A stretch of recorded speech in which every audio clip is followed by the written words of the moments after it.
They rode up through the cholla and nopal, a dwarf forest of spine things, through a stone gap in the mountains, and down among blooming artemisia and aloe. They crossed a broad plain of desert grass dotted with palmilla. On the slopes were gray stone walls that followed the ridgelines down to where they lay broached and tumbled upon the plain.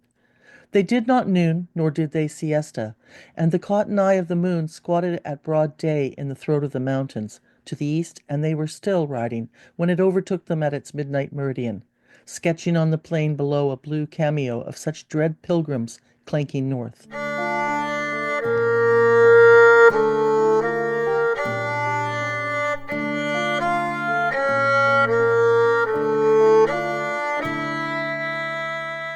Hi, Candy.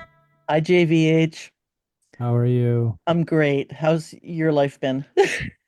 Oh my God. It's the end of a semester, so I'm just utterly bogged down with Yeah. marking and all sorts of other administrative stuff. Oh my How about God. you? It's been Well, I've had a couple of weeks too, which is kind of why we had a hard time finding time between us. I got called in to cover some shifts at one of my jobs, and yeah, it's just and it feels like every time I turn around, somebody's asking me a question. I'm trying to read for 2 hours, and I don't know, it's just constant interruption. So you're trying to get your vision, your ideas, your notes. But it's good to be here. Now, one of our listeners, Devin on Facebook, hi Devin, he calls us work besties on there. Aw. Yeah, because we are working together on this podcast. So he's like, "You two are work besties," and I was like, I gotta tell JVH that." So, here we are at chapter 7. Yeah, this is a big chapter. It's a big chapter. It's a Every chap chapter's a big chapter, but Every this one's a chapter's big one too. Yeah, it is a big one. You're right. And we're going to talk about a couple of things. Maybe I'll just sort of prepare everybody. We're going to talk about the chapter headers, of course. There's a lot in these chapter headers. I want to mention John Sepich has put up a conversations with McCarthy on his website, and I think it looks like it's dated in 23. I'm assuming that his 10, 20 years of phone calls, he's got about 6 phone calls on there that he's kind of written his recollections. He probably waited till Cormac McCarthy had died, and then he would be free to share that. He wouldn't betray his confidence, I suppose. Um, I don't know. They could have been on there longer. I don't know, but I only became aware of them recently. We're going to talk about how the chapter is framed by blackness Again. again, and we're going to talk about killing magic and the history of science. We're going to talk about the trial scene and legal motifs in the entire novel, which I wanted to mention chapter 5. We can do that. We've got the tarot, and we've got from Granny Rat to Bath Cat. And then we will share 2 or 3 listener messages. Yay, we have a listener. Yay. We have 3 listeners You, me, and somebody else. and my sister.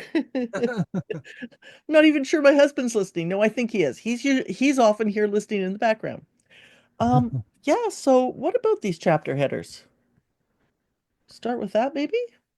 I don't know. Yeah, we could start with that. Well, there's I a couple of mean, details, just kind of briefly. We could also approach them once we get through the novel too. Um, well, the very first chapter header is Black and White Jacksons, which is, I guess tied to the very first paragraph, which gives us this kind of metaphysical encounter almost between these two men who both share the same name but are divided racially. yes. Um, yeah, Yeah, I don't know. that first paragraph is just so stressful. You're just, they're basically playing the White Jackson is playing mind games, following Black Jackson on the horse and in his shadow and laughing. And I think the judge is laughing at them, or Glanton is just maybe accepting it. Maybe that's what you do in a company of soldiers. Well, all watched to see how this would go with them, but none would caution either back from his course. Mm, So, this is a scene of great tension and antagonism, and obviously, violence is, incipient. yeah. It's coming, obviously, and for all of us who have read the novel repeatedly, we know that that by the end of the next chapter, this dispute will also be resolved Yes. in favor of Black Jackson. Yes, true. True. And I guess I would just, point out, White Jackson is kind of like a nothing character. He's mentioned here, like at Mm, the very beginning. He disappears, I think, he's not in at all mentioned in the rest of this chapter, and I kind of don't think he's even mentioned much in the next chapter until the conclusion where we have that kind of final fatal encounter between the two, upon which White Jackson loses his head. right. Kind of like Captain White, actually, if you think about Correct. it. Well, and you've got scalping. There's, motifs for consciousness, perhaps, or lack of consciousness. Yeah, I thought, like this chapter, what kind of like chapter two. Like in Mm, chapter two, we start with, the kids encounter with this anchorite who's a former overseer or a former slaveholder, and then chapter two ends with the kid having a brief encounter with three slaves who are washing a carriage. That chapter two is kind of like um realistic, and hmm the blackness is just it's like literal, in the sense that it really is referring to, you know the history of black people in America since 1619, or the hmm first kind of hmm importation of black people as slaves who would live and die there. hmm But in this chapter, it's we're also kind of framed by blackness, and blackness is pervasive throughout. hmm Like I said, like we are introduced to black and white Jacksons, but really only Black Jackson matters. hmm There's a long scene, pertaining to him with this dispute over the guns, and then he figures prominently in the tarot reading scene, and then at the end of the chapter we see he's almost like been hired out by the gypsies to perform a kind of dance or something, and so the very end of the chapter is him dancing. And so but here, for me anyways, like we've left kind of the realm of the literal, like in some senses, like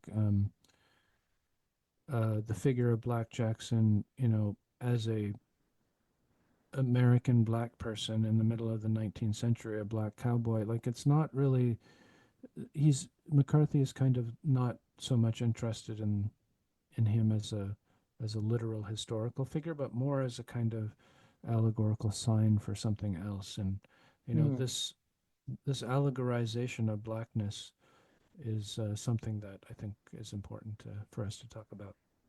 Yeah, thank you. Yeah, that's a great distinction. Whereas it's like he's a real person in the earlier chapter. Here he's moving through it without much portrayal, except for the illusions. Yeah. Yeah, he becomes an occasion for people to talk about, or like in terms of the trial of the dispute over the guns. He's like Yeah. just a kind of an example that Holden uses to kind of calm Sergeant Aguilar, down or something like that. And Right, that's anyways, true. Well, that's a fairly big scene that comes well pretty much after they get settled, right? We did notice that this has four sections, this chapter.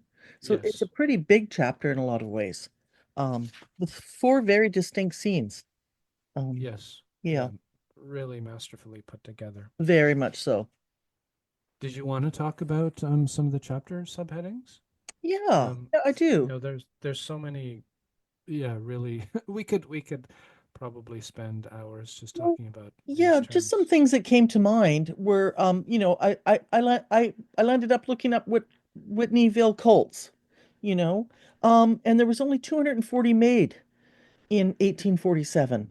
Then a Hmm. first model, what they call a first model, in was made in 1948 to 1850, and 7,000 were made. So they must have bought those ones.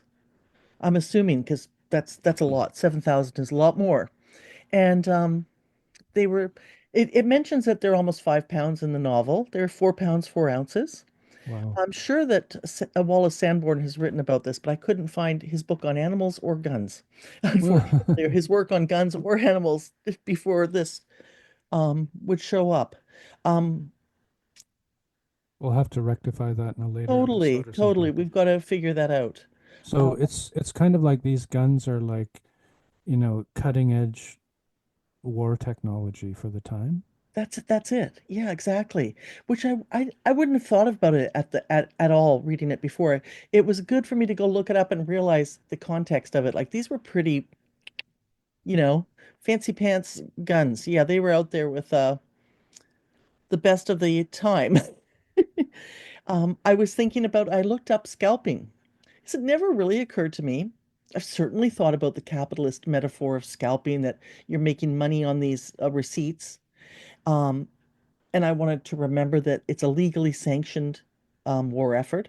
But the scalping pay, in some bounty hunters were paid £50 for living captive males, 12 years and older sometimes, £40 for the scalps of dead Penobscot males, and £25 for the scalps of women and children under the age of 12 or £20, and some were paid up to $200 a scalp. That's $8,000 today.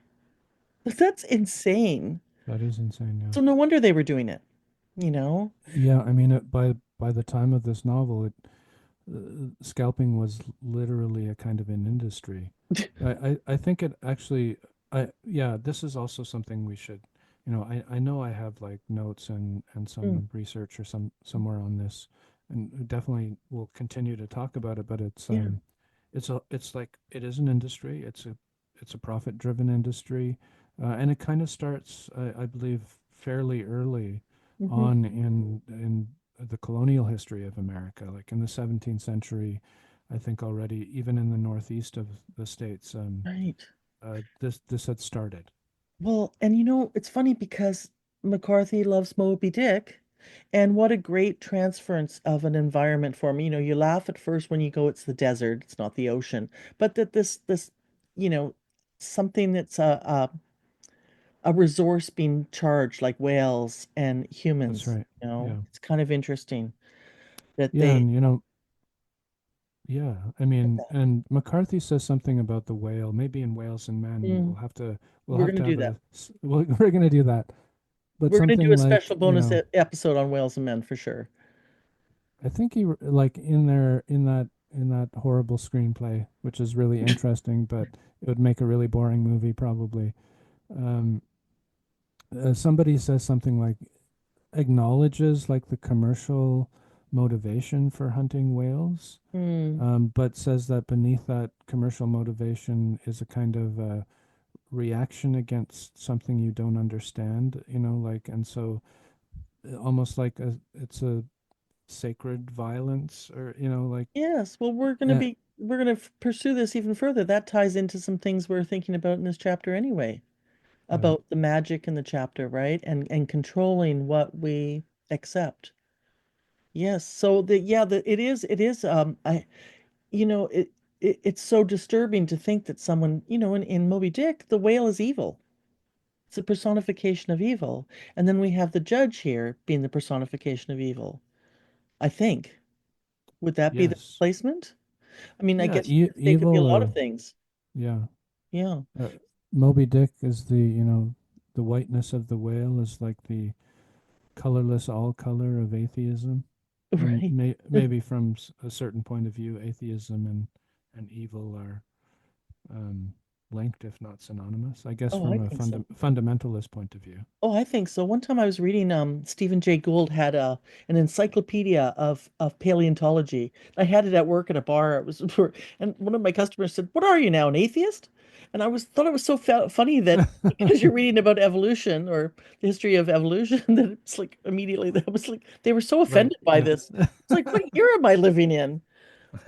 I think the other thing that's really taken our imagination in the chapter headings is tertium quid, which I'm probably not saying it properly, but in my world, I say it tertium quid. How would you say that? I think I would Tertium? say that the same. All right. Tertium, Yeah. tertiary, tertium, Tertiary. Yeah. And tertium. I don't know. This brings up a couple of more there's a couple of references here that really solidify um, sort of the era of the novel and the era of McCarthy's interests. Um, Bohm has a whole thing on tertium quid. Maybe that's the first time I really noticed it and lined it up with this. And he has it as we've got several meanings of it. It's a magic number three, a relief from two, a new thing, a new option just outside of two. But Bohm sees it as three principles of the divinity, of divine life. The first is the negative divine, the potential for yes and no, or good and evil. The second is divine light, which is the source of love and reason. And the third divine principle is the combination or interaction of the negative and positives. And that would be the human soul and manifesting the world. So in his alchemy, we've manifested the world by combining those first two principles, which, blows your mind. How do you even intellectualize that, right? You can only almost kind of feel it. I have one meaning of tertium quid as cheated man, a cuckold, which is Oh, weird. The, oh, the it's third, the the, third the man. third lover, Okay, yes. never It's heard a, that before. yeah, now this is more of your interest here is a law meaning. Um, Right, and Jesus is not divine or human, so Jesus could be a tertium quid. right. And then this is also very interesting that this came up, and you've got this framing of blackness because Black Americans in Souls of Black Folk by W.E.B. Du Bois use the term tertium quid to refer to the identity of African Americans in a racist society where non-white people are viewed as a devalued category between man and animal. Really interesting. Yeah. Very interesting and depressing. On the Bohm thing, yeah, there's it's sort of, he was a Lutheran, right? So kind of, he accepted the sort of conventional categories of Lutheran theology. So the three-person God, right? Mhm. The Father, the Son, and the Spirit. So the tertium quid would be the kind of the Spirit or something like that. Ah, right. Um, and what is the Spirit? I guess in Bemo would be like that would be a whole huge conversation. Hmm. But Yeah. like in the six theosophic points that is McCarthy uses as an epigraph, or that Hmm. McCarthy gets that Mm. phrase Hmm. from.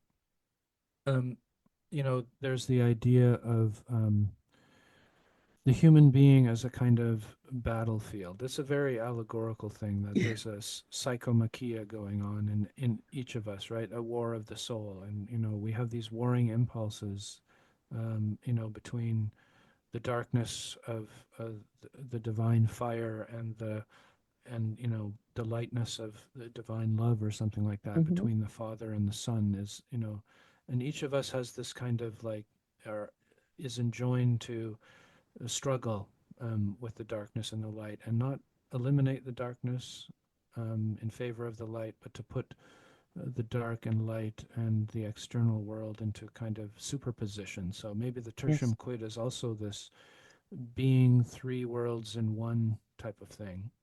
That's, I think, exactly the perfect way to say it. I think that's definitely what I think he meant by it. And I think it's part of his practice. Um, And Definitely. so, yeah, and so the struggle between Black and White Jackson, again, speaking of it as a Yes. allegorical thing rather than just a literal struggle between like realistic characters, that kind of reminded me of the sort of Bohemian idea of like, the good life as a struggle between our darker impulses and our better ones. And I think this informs how you read the novel and what some of the no and some of the novel's intent and meaning.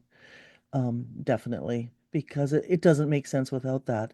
And that I think I'm quite convinced that Bohm is such a, influence on here. I love finding that secondary and third way of looking at some that he used the term tertium quid. He would have known all of the uses, you know.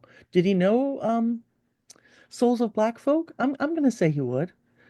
I'm sure he did, you Yeah, know? I'd like, like in terms of like the black theme or whatever, Yeah. or motif in this chapter and maybe in the novel as a whole. Yeah, I kind of, I want to give him the most charitable reading possible because I don't know like what he actually read or what, like I don't know any of that.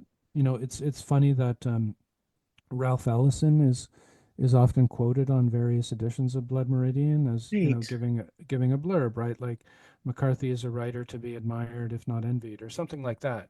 And Mm-hmm. so, that actually kind of got me thinking of a little bit of Ralph Ellison and his critical work on the history of American literature. I think it's in, like, he has a massive collections of essays, and they're incredibly great. He has, I think it's in one essay called "Change the Yoke and Slip the," sorry, "Change the Joke and Slip the Yoke," Mm. where he talks about, um, the difference between 19th century and 20th century American fiction by white writers. So, his two examples of 19th century American fiction are Melville and Mark Twain. And in them, Ellison really likes Melville and Twain because, you know, first of all, they adhere to what Ellison thinks a writer ought to be doing. So for Ellison, art is a social form, and therefore the artist has a social responsibility to develop the myth of the social, right? Mm-hmm. So, like, Melville and Mark Twain confront the contradictions of the American myth of democracy, you know, just fully, right? They confront this contradiction and they don't try to suppress it or anything like that. And so they take this, promise of democracy for all, everyone has the right to pursue happiness and blah blah blah. And they say, and they place this promise with the social realities of slavery for Melville, and then post emancipation, but still total social inequities, for black people in Twain's own day or whatever. Mm-hmm. Although, um, and so anyway, so for Ellison, Twain and Melville use the figure of the black person as a kind of symbol for universal democracy. If black people can't be free, then the whole idea of democracy is just, it's just a joke. Uh, So right. developing the myth of the nation that would include, the freedom of black folks was something important to Melville and Twain. That's what Ellison says. But then, there's a kind of regression in the consciousness, in the social consciousness of writers when we get to the modernist era. Now, I actually don't know Hemingway or Faulkner enough to really judge whether Ellison is being fair to them or not, but he does say that these modernists, Hemingway and Faulkner, instead of using the blackness as a symbol for universality, or to critique and develop in a better direction the myth of America, or and therefore to fulfill their social roles as artists. Mm. um, Hemingway and Faulkner instead use blackness as a kind of a symbol to develop their own personal myths. Mm-hmm. They've given up on the idea of the social. And so Mm-hmm. in this essay, Change the Joke and Slip the Yoke, Ellison has this quite famous quote where he writes, the fictional black people in Hemingway and Melville are, quote, counterfeits. And then he describes them as this: these Negroes of fiction are projected aspects of an internal symbolic process through which, like a primitive tribesman dancing himself into the group frenzy necessary for battle, the white American prepares himself emotionally to perform a social role. So when a white writer um, uses a black character, you know, they can go in at least two directions, according to Ellison. Mm-hmm.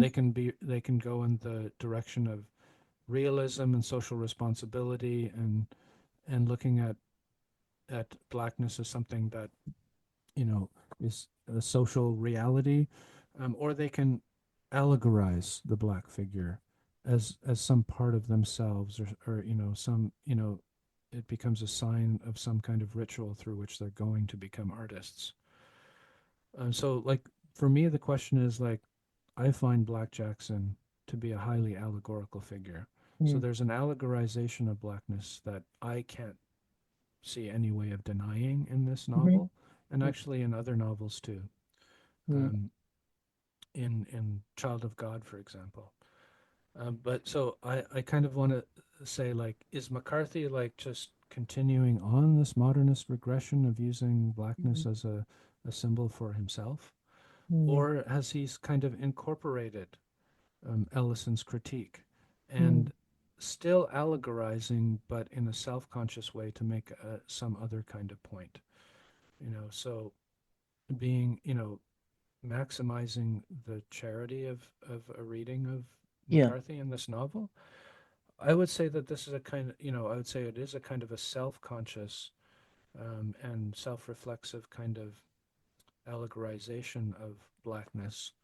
Uh, but and we can elaborate this more as yeah. we go. And I think we could put it against stonemason.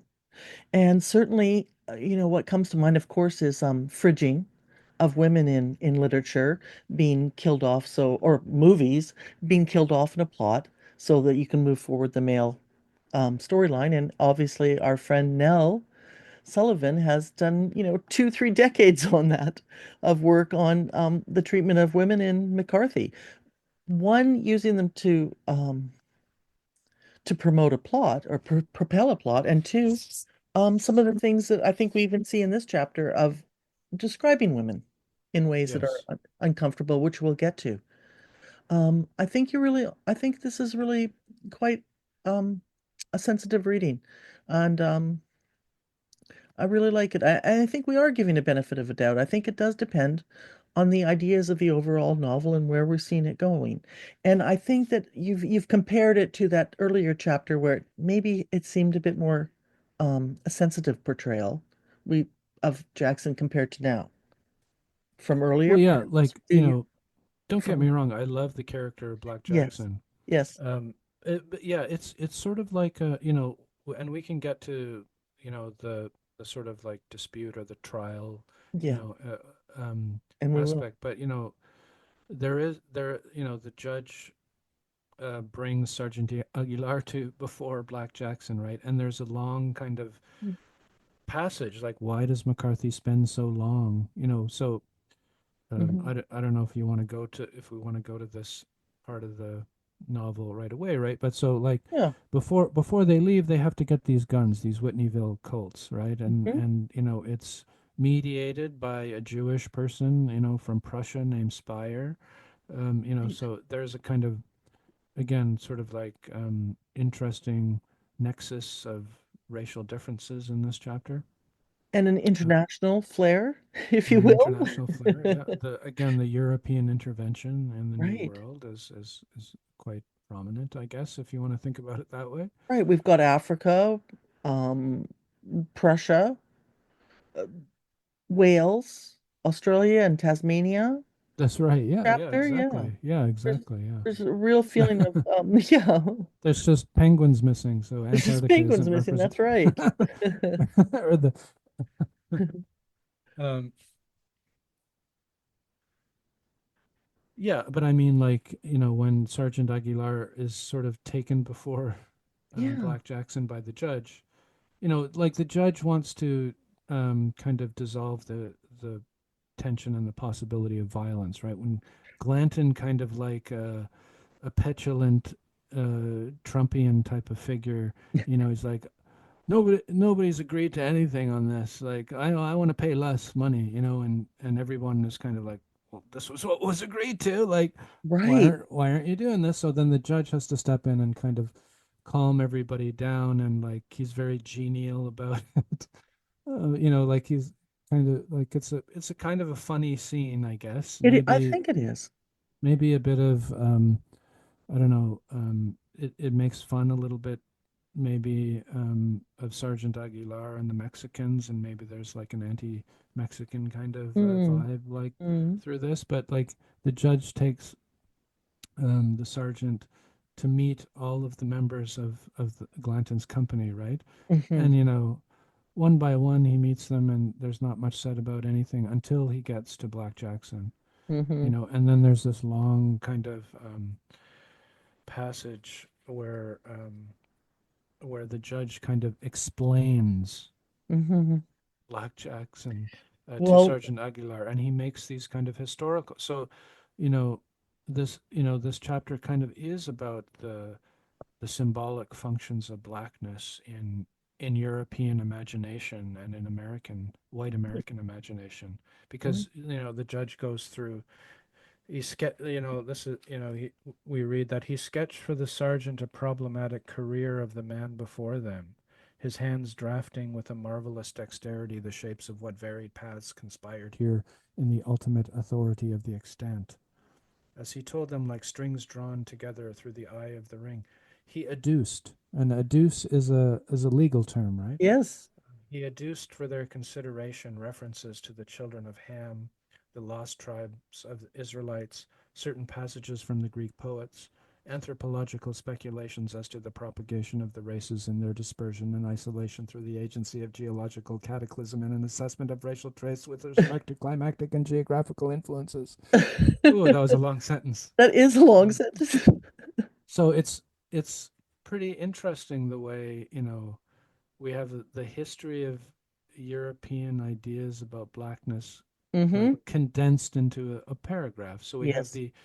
a reference to certain passages from the Greek poets, Mm-hmm. right? And so, encounters, yeah, again, like encounters with European encounters with Africans, um, that was already taking place in Homer's day, right? Mm. I mean, the word Ethiopian comes from the ancient Greek word for burnt face, and Mm. so and I think in Homer, in the Iliad and the Odyssey, at least, the Ethiopians lived. Well, I think it was a flat Earth theory, right? So they lived on the edges of the Earth in the south, or Yeah. sorry, in the east and in the west. So the reason why they had burnt faces was because they lived close to the sun, where the sun Yeah. rose and Yeah. then where the sun set, right?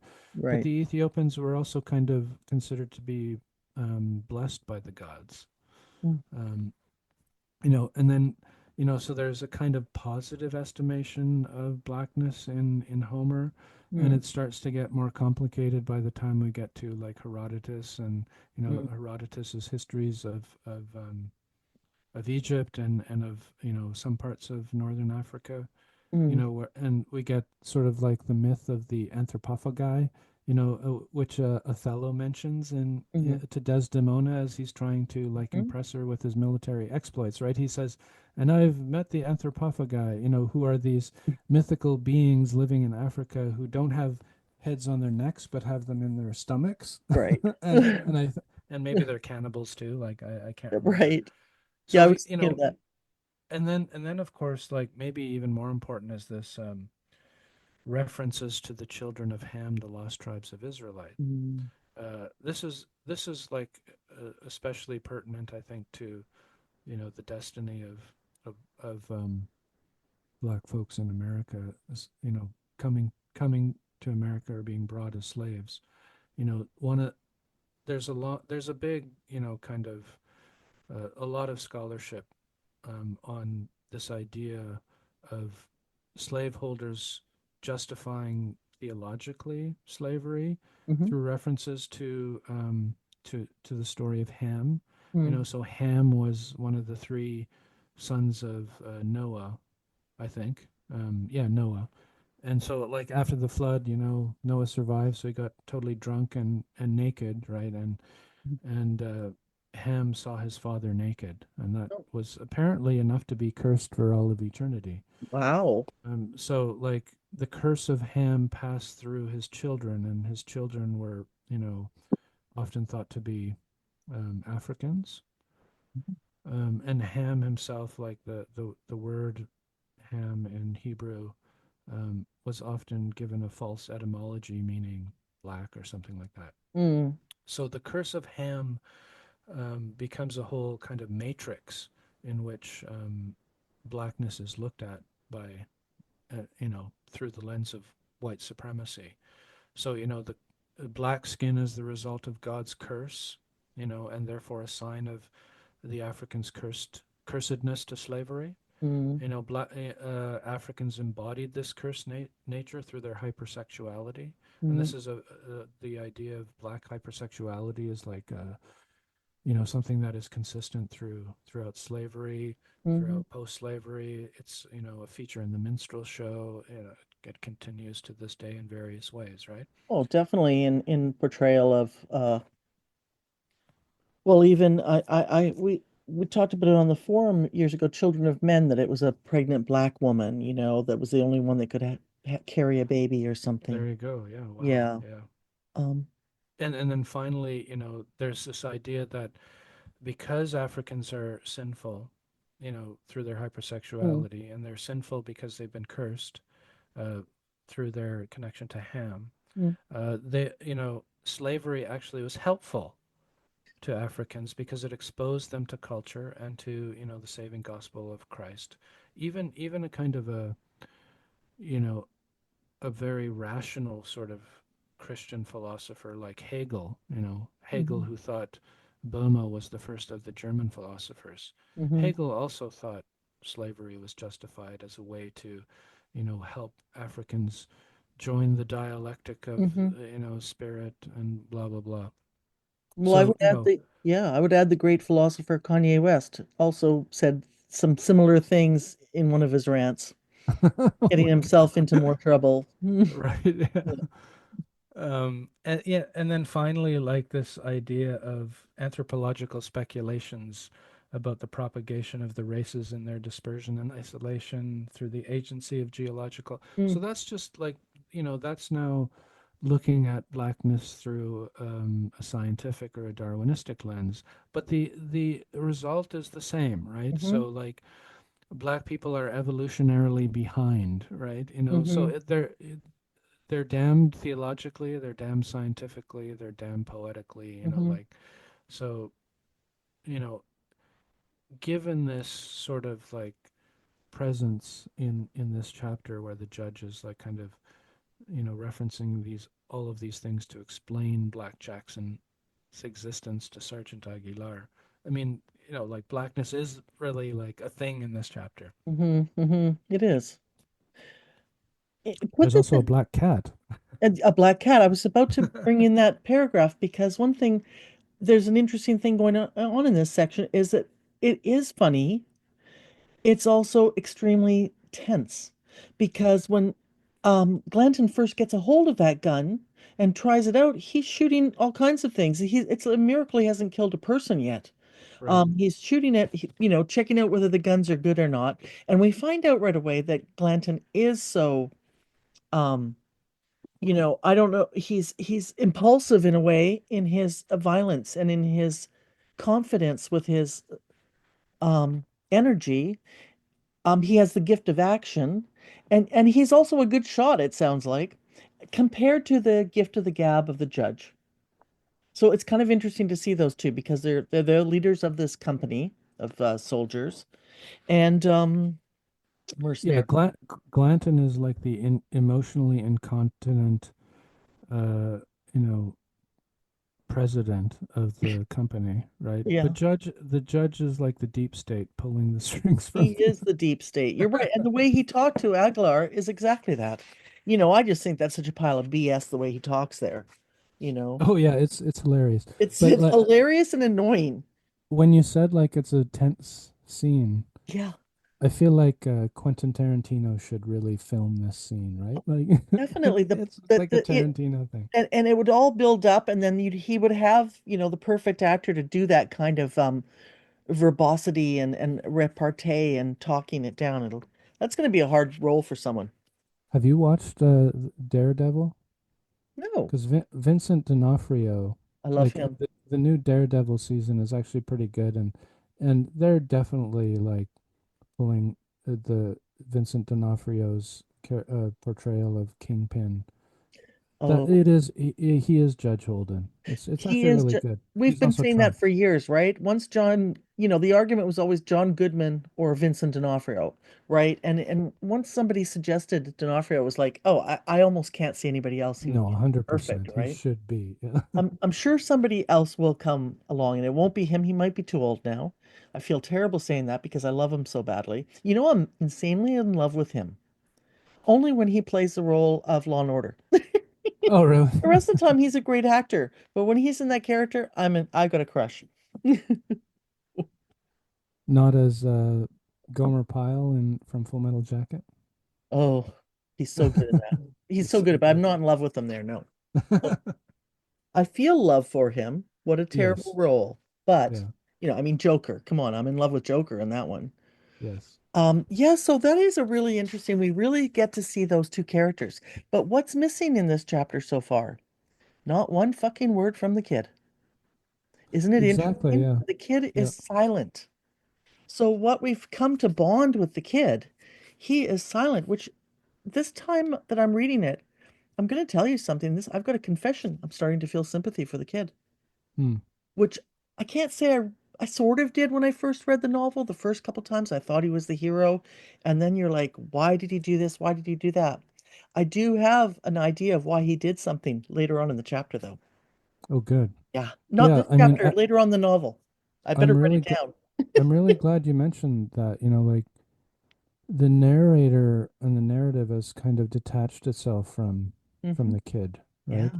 right? And now it's the whole company, Hmm. and so the kid is not important in this company. I mean, he just joined, right? So, and he Yeah. joined as a replacement of somebody who was killed. So he's Right. he's he's cannon fodder basically. Well, right. And what happens is, I thought it was interesting in when they first set up camp, we've got Bath Cat. We haven't mentioned him yet. We know about Granny Rat, Toadvine, and the kid. They've been hanging out together. But they've picked up this Vandy Manlander who is called Bath Cat. And he's killed Aboriginals before in his mercenary work, probably in Tasmania, or I get confused, or is it That's true. Yeah. Australia? Yeah. But, somewhere far away, he's Welsh.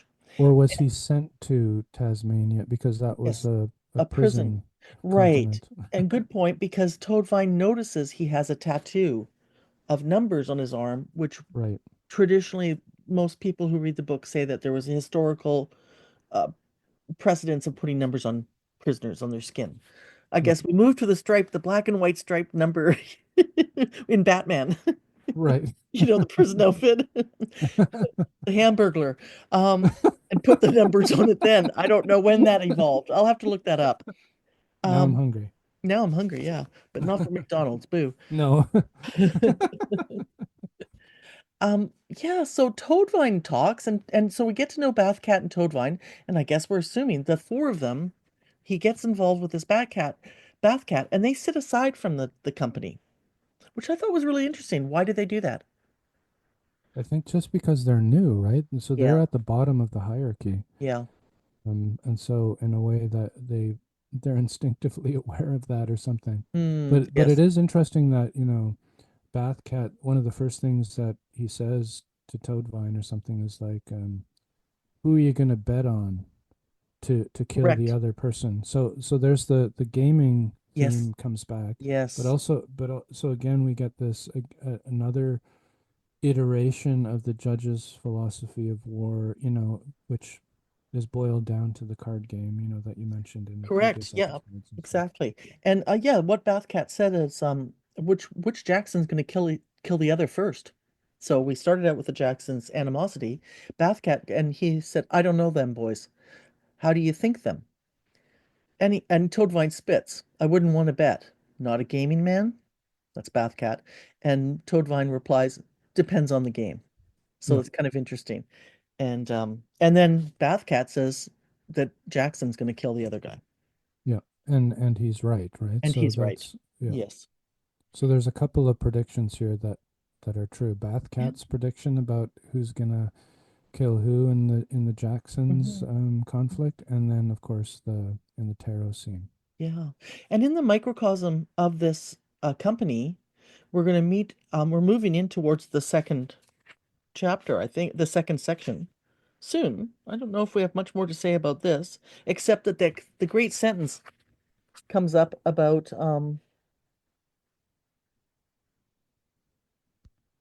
oh yeah, we're working towards it. We start to meet after they get the guns and they're traveling. Yeah, like, okay, I'm gonna not jump ahead of myself. I just wanted to say it was interesting that the four of them sit aside, and then we have another group of four people that join this company. It just kind of hit me. And then you've got two microcosms, these two little communities of four and four, and then the general um camp. And Yeah. Is one of the communities the Delawares? I can't remember. no, but I did Um, want to mention I looked up Delaware, and that means that name came of the wars. Um, well, we're Originally definitely. Algonquin Yeah. speaking. Isn't that interesting? Because there's an Ontario connection. Of course, I mean, Oh, obviously, Indigenous people don't have um the borders that we are obsessed with for some reason. no, no, and the Delawares, I believe, like originally, uh, the peoples who are called the Delawares or whatever were originally like in the Northeast, and just because of colonization, they were continually driven Yes. south and west, and the Delawares, by the way, are well, and we're going to get to this in a later Hmm. chapter too, but Hmm. the narrative is the narrator, and the narrative is very particular on who it gloms onto, right? Yes. Mostly the kid, obviously. Hmm. If it focalizes, the narrative is focalized through the kid, it's focalized, and then through the company, Hmm. the Glanton gang, and very seldomly does it switch from that, right? Like Hmm. we do get like later in the novel where David Brown, I think, goes to the West Coast looking for something, and the narrative follows him, but the narrative does follow the Delawares, um, Right. upon their the company's encounter with old Ephraim, the white bear or whatever. It follows them for a little bit, and it mentions a very important, again, a one-off um, mention of Naddenhutton, which is Right. a site of a Delaware massacre, or where peaceful Delawares were massacred. Mm-hmm. So I want to talk about that, but that's like several chapters ahead. Okay. Good to know. We got to keep that. Are you keeping notes that you? I try to file notes ahead, but we'll see. Yeah, I try. You try, right? I try to think of something. I was like, look that up later. Yeah. we're Um, work besties, like who are jazz improvisationalists, yeah. right? We just like, Yeah. So we opened up with reading that little section on page 92 that mentions midnight meridian. And I think that's very interesting, amazing. that paragraph, because it kind of tells us how to look at the word meridian in a weird way. It confirms some of the things we've already talked about, and it's helping the reader. I think that's very interesting. And just watching that moon travel, I bet someone could figure out the day of the year to the minute if they had a calculator or something, right? Right. Some kind of Yeah, so their meridian is height, right? Like the moon at its midnight meridian. So right, it's at its highest point in the sky. right. I thought that was kind of cool. They get to so they're going into this town as they stop. They're going 3 or 4 days, and at one point, I think something that's significant is they stop at a hacienda and they sleep in the corral. And a goat is killed in the corral with them. Blanton says, "Kill this goat," and I think, oh well, that's interesting. It's sort of a sacrificial animal, but they Yeah. also have it trapped they've trapped themselves in a pen, and they're going to kill the animal right with them, which is weird. And then I like how they eat this food. They're loving this food and they're wiping the grease in their hair. Such a desperate camping move. We've all been there camping. Yeah, totally. Eh, all my jeans and my hair, who cares? Yeah. Yeah. I wonder, and I may have mentioned it before, here we have cows eating again. The campesinos eaten by hogs, just like Captain White was. And I wonder if Thomas Harris was inspired again to put the hog. I think you and I talked about it on a Zoom call, but I don't think we talked about it recording. Whether he did that with Hannibal Lecter, had the pig eating scene with his serial Right, killers, yeah. if he got Yeah. it from that. In They go back into. There's also a pig eating scene in Deadwood. I don't know, do you remember that I don't remember series? that. Oh, I love Deadwood, but I don't remember that. I must have blacked it out. Yeah. Well, they were obviously inspired by the Western vibe in Blood Meridian too. Yeah, and that hacienda scene also has just a brief mention of General Zuloaga or Log, whatever. log, Um, yeah, but if we were better historians, we could have made something of that too. I think I he was know. actually at one point for a very brief period, also like the president of Mexico or He something was like the that. president of Mexico, and eventually he got run out of the country and had to go live in Cuba, and he became a tobacco farmer. Oh, great! Yeah, So so that's kind of you interesting. did your I research. did a little bit of research on that. Yeah, I was a little bit curious about that guy. Yeah. I thought there was something on another ethnocentric, inappropriate comment, but interesting, was that when they're in town, there's fumes of arsenic. Hmm? That's garlic. It smells like garlic. Arsenic burning smells like garlic, apparently. So Oh, it okay. must have been his way of describing all the cooking. But Maybe. it does Yeah. seem like a very negative way to describe it, right? Sort of, how different people from different food neighborhoods and how I certainly know there's a lot of people that don't like the smell of curry. I think they're nuts. I love the smell of curry. Mm. And they don't like other ethnicities' foods, right? So the narrator is the one that describes it as fumes of arsenic. And we're going to put that on our narrator. Pros and Does that cons of our narrator. right? Yeah. Does that have to do with the? I don't know what they're smelting, right? But the smelter chimneys, Maybe that's what it is. Maybe the it's not globy garlic. lights of the furnaces. Yeah, maybe it's not garlic. Maybe it is something else. Maybe they are burning arsenic, which What do is you very think, listener? dangerous. Hmm? I said, what do you think, listener? Can you help Oh, us out with please, this this please, enigma? please. Now, here comes a real fun part. Is, and I thought about this. We were wondering, they meet some traveling performers, and it Right. happens on page 93. It's a family of itinerant magicians. And Glanton is kind of, I guess they caught him off guard or something because he doesn't know who they are. They must have funny clothes too, right? I'm assuming they maybe got some velvet and some harlequin here and there and mixed in with their regular clothes. I don't know. Wouldn't it be fun to be the wardrobe designer of them? No kidding. Yeah. They Yeah, have to, they're described as wander folk, so yes, they that must somehow come through in how they appear. right. But they've got to put on Oh, but something. they are, yeah. See, they were dressed in fools' costumes with Yes, stars and half moons embroidered on, and the once gaudy colors were faded and pale from the dust of the road. I love it. And they looked a set of right wonder folk cast on this evil terrain. It's so great. And I love it because, well, it brings us back to the um chapter headers too. But I love it because he goes, "What the hell are you guys?" He's Glenton and the little boy, he pulls something out of his pocket. He brings out balls to juggle, and then he brings out a little animal that does a pirouette on his hands. He throws them up in the air, he lands, and he does a pirouette. So I did go down the YouTube rabbit hole to see, can you train a rodent, a mouse or a rat, Pirouette to or pirouette? No, I found spinning ones. spinning wheels. Oh, okay. Spinning. So I don't know whether there's an animal that can actually go up on its toes and whether you could train it to do that and whether or not that's just a beautiful word pirouette for spin. But you can train a rodent to spin. But this room comes back to this is the part with Thanks, you two. pardon? Yeah, thanks I YouTube said with thanks, you two. chapter headers is HICCIUS. And Right, yeah. HICCIUS always stood out for me in this novel. It just kind of blew my mind when I saw it there. It's a little bit like saying abracadabra for a magician. And HICCIUS is the sleight of hand that jugglers do, and it's become a term for juggling. And it's not found in many places, but it is found in a poem called Hudibras by Samuel Butler. Right. Okay? And it's a satiric poem, a little bit about the Protestant movement, which sort of ties into our feeling of fundamentalism. Um, it's not very easy to read. I have never read the whole thing. I've read parts of it. It's not my thing, but Hadibris is a name from the Fairy Queen. So of course my Illuminati and magic There's and allegory for you.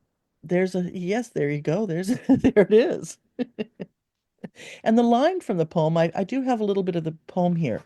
An old dull fool who told the clock for many years at Bridewell Dock, at Westminster Minster and Hicks Hall, and Hickus Docus played in all. where in all governments and times he's been both friend and foe to crimes. Wow. That's And then really, there's, yeah, it's cute, that right? that that also describes or echoes the description of the judge at the very end of the novel, Yes, where he's like, exactly. and he's among this type of people and that type of people, and he's Yes, everywhere. yes. And maybe a little bit where in all governments and times he's been both friend and foe to crimes. Obviously, that's where the judge is very similar to that, but how he talks to Aguilar. He's got that gift of the gab, right? To Right, governments. He can trick them. John Dryden has a poem called Amphitryon, and he also uses the term. right. It's not going to be in print before the 1600s because we didn't have print in that same way in Europe. But juggling It's goes a back all the way to Egypt. Definitely, it's on the pyramids. They have jugglers. very cool. So it's a kind of insulting or reductive term for a musician as a fraud or a confidence man, right? It could be. It's somebody who plays Yes. tricks. So Yes. it's a little bit of a smackdown type of Yes. Well, it's term. like hocus pocus. Right, exactly, yeah. Because hocus pocus, we now use it as, oh, that's hocus pocus. But hocus Right, pocus comes from Latin or Hebrew. It's abracadabra has two or three meanings of related to spelling, and we know the word spelling is called spelling because of magic, casting a spell with your letters and your words, right? right. Like writing poetry and or incantations. Um, it was funny because the other day, Kelly James, who we know from conferences and the forum, he came on and he commented that he really, oh, I'm jumping in here. He said he really liked the work you did, JVH, on finding the source of Toadvine. But he also said it made him think that he had read something in John Sepich um, in these conversation letters that he had said McCarthy had told him, well, Toadvine, he's the way of all flesh. And so I looked that up. I was thinking about that, but Samuel Butler has a poem called The Way of All Flesh. A big novel, yeah. A novel. Sorry, it's not a Yeah, poem. It's yeah, a yeah. novel. That's right. Yeah. And I was like, what are the chances? That's really funny. I mean, I know that's a term from the Bible. I didn't know it before because, Kelly had to say that Right. he was Right, looking yeah. for it. But I thought that was really kind of funny, The Way of All Flesh. That's that's super cool. I really need to read more Samuel Butler. He also wrote that a utopian novel called Erewhon, which is Yes, sort of like kind of like Jonathan Swift type of satire, right, like travel satire or whatever. right. But Deleuze also really loves Samuel Are Butler. you So serious? yeah, I yeah. did not know that. I think it's an Erewhon where Butler describes, I don't know, life as machinic or something like that. And I guess, Deleuze and Guattari with their idea of desiring I'm machines. I'm in shock. I just wouldn't have seen that connection at all. I wouldn't have The w- seen. I mean, I really can't imagine asking anyone to read Samuel Butler, I just think it's just you have to be into it. yeah, I mean, I don't know, are kids reading it at school? I don't know. Which the brings me nerdy to ones are, the good ones are. the good ones are, yeah. To another riff in this conversations with McCarthy of John Sepich is that McCarthy says he doesn't know what to think about poetry between Donne and Yeats. Well, I just laughed my ass off when I read that, but Butler just makes it. Oh, okay. Butler just makes it because I had to go look up the years. I was like, they've got to be peers. I mean, he's got to be in there somewhere. He's got to be able, he just barely made it ish. I think The Way of All Flesh was posthumously Yes, published or it was something, and quite a and bit later. Yeah. he didn't he was worried. I don't know why, but he was worried about the scandal of the book or something like that. Yeah, I don't know why either. And certainly it was semi-autobiographical, so I guess he was worried about that. Mm, And the reason his other poem, the poem Hatbreast, was probably successful was because he, people probably didn't know he was criticizing Cromwellian culture and the Protestant movement. Maybe they didn't, maybe it wasn't known because it was, you know, poetry yeah, where you can get away with shit. Not unlike Blood Meridian. Get away with making a message in hard to see, hard to read. that's right. Yeah. Yeah. So anyway, I find that we love this part. I love these magicians. It's very exciting that they get into this. We've wondered, they ask Glanton if they can travel along with them. And he wants them to put away their stuff. He kind of thinks it's silly that they've got a juggling and these animals. He's not sure what to make of them. He's not Oh, art he thinks minded. he thinks his little old crap, right? He's like, ain't that the drizzling shits? Ain't that the drizzling shits? That's right. That's the best. I love it. Ain't that the drizzling shits? Yeah, so he's not impressed, but they ask him if they can travel with him. And we're wondering, why did he agree to that? Because they couldn't possibly be paying him any money because they seem kind of like desperate, performers like Zampanoa in Fellini's La Well, Strada or something yes. like And I that. mean, I think that's the nature of performing. That's the nature of being an artist, is you're a starving That's right, artist. yeah. And they have to get to the urban centers. They have to get to where the people are. I was thinking, is it possible that it was a code of honor, a code of the West, that you have to travel in numbers? And he really couldn't say no. It's like if somebody had a flat tire and Right. now we would never, most people would never stop to help anybody with a flat tire. Everybody has roadside assistance. We don't want a serial killer helping us. It's quite dangerous. You're going to We don't want call. to help serial killers. We don't want to help the serial killer. We don't want to be vulnerable to the serial killer. I had a flat tire at 10 o'clock at night after work, and I had to go to a gas station that was closed and pump my own tire up. Oh my gosh. I was looking around like, please don't mug me, please don't attack me. So, Right. yes, I think, but in the old days, people used to stop and help, especially a female. You don't want Anton Sugar coming over to your chicken truck while you light off to the country. Um, But so, Glanton, yeah, like in I think in like the historical sources, like in Chamberlain or something, mm, Glanton is often kind of described as sort of like, obviously he's like a killer and all that, but he also has this kind of like Protestant, rigidity or something. So he has the kind, he's kind of mm, like religious a little in okay. the historical sources. But here in here, like maybe this is because he's like, you know, um on a rash undertaking or something, so he's subject to belief in fate. But he calls for a tarot reading. He asks the gypsies to Mm, perform, mm, and so there's something in him that you know believes in this stuff. I guess mhm, like in the tarot and the occult and fate and all that sort of stuff. mm, mm. So because he calls for it, right? And then we Interesting. get You should this incredible tarot reading reading. scene, Yeah, which let's is, let's go for that. Well, I think, does anyone else encourage it? Who gets read first? Is it Jackson or is it Glanton? Who gets read well, first? yeah, and that's the other Oh, thing. It's there's a it's mother and a Jack. father and two kids. We should say that. This Yeah, traveling, it's a family of magicians, and obviously they've trained each of the kids, this look, this is our livelihood. Everybody's got to do something to make money. And so there's a mother, father, and a son and a daughter, just to get the and setting. and it, yeah, and it's the father and mother who are kind of working together in the card reading scenario. Right. So the mother has like put a blindfold on herself, Mm-hmm. and it's like the magician who's like handing out the cards or whatever, and calling out, you know, between, calling out to the woman, what is this card? What does it mean? And all that sort of stuff. So they Mm-hmm. have this kind of double act. Yeah.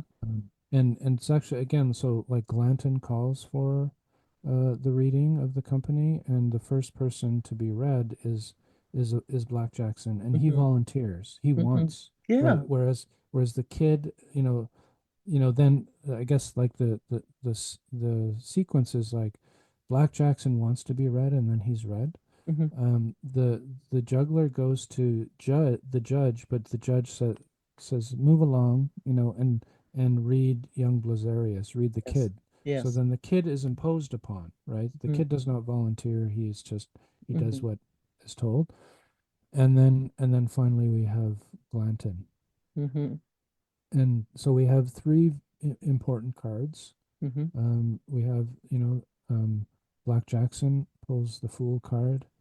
The kid pulls the Four of Cups, and Glanton pulls the Chariot inverted, Mm-hmm. and between and we know from like our people who have done archival work that Mm, these three cards, like Diane Luce has written about this in a article on death card imagery or something like that. mm, These three cards, like McCarthy and drafts of like they're everywhere. Sort of like he wanted these three cards somehow the imagery of the cards to be pervasive throughout the novel for mm, whatever reasons we can speculate.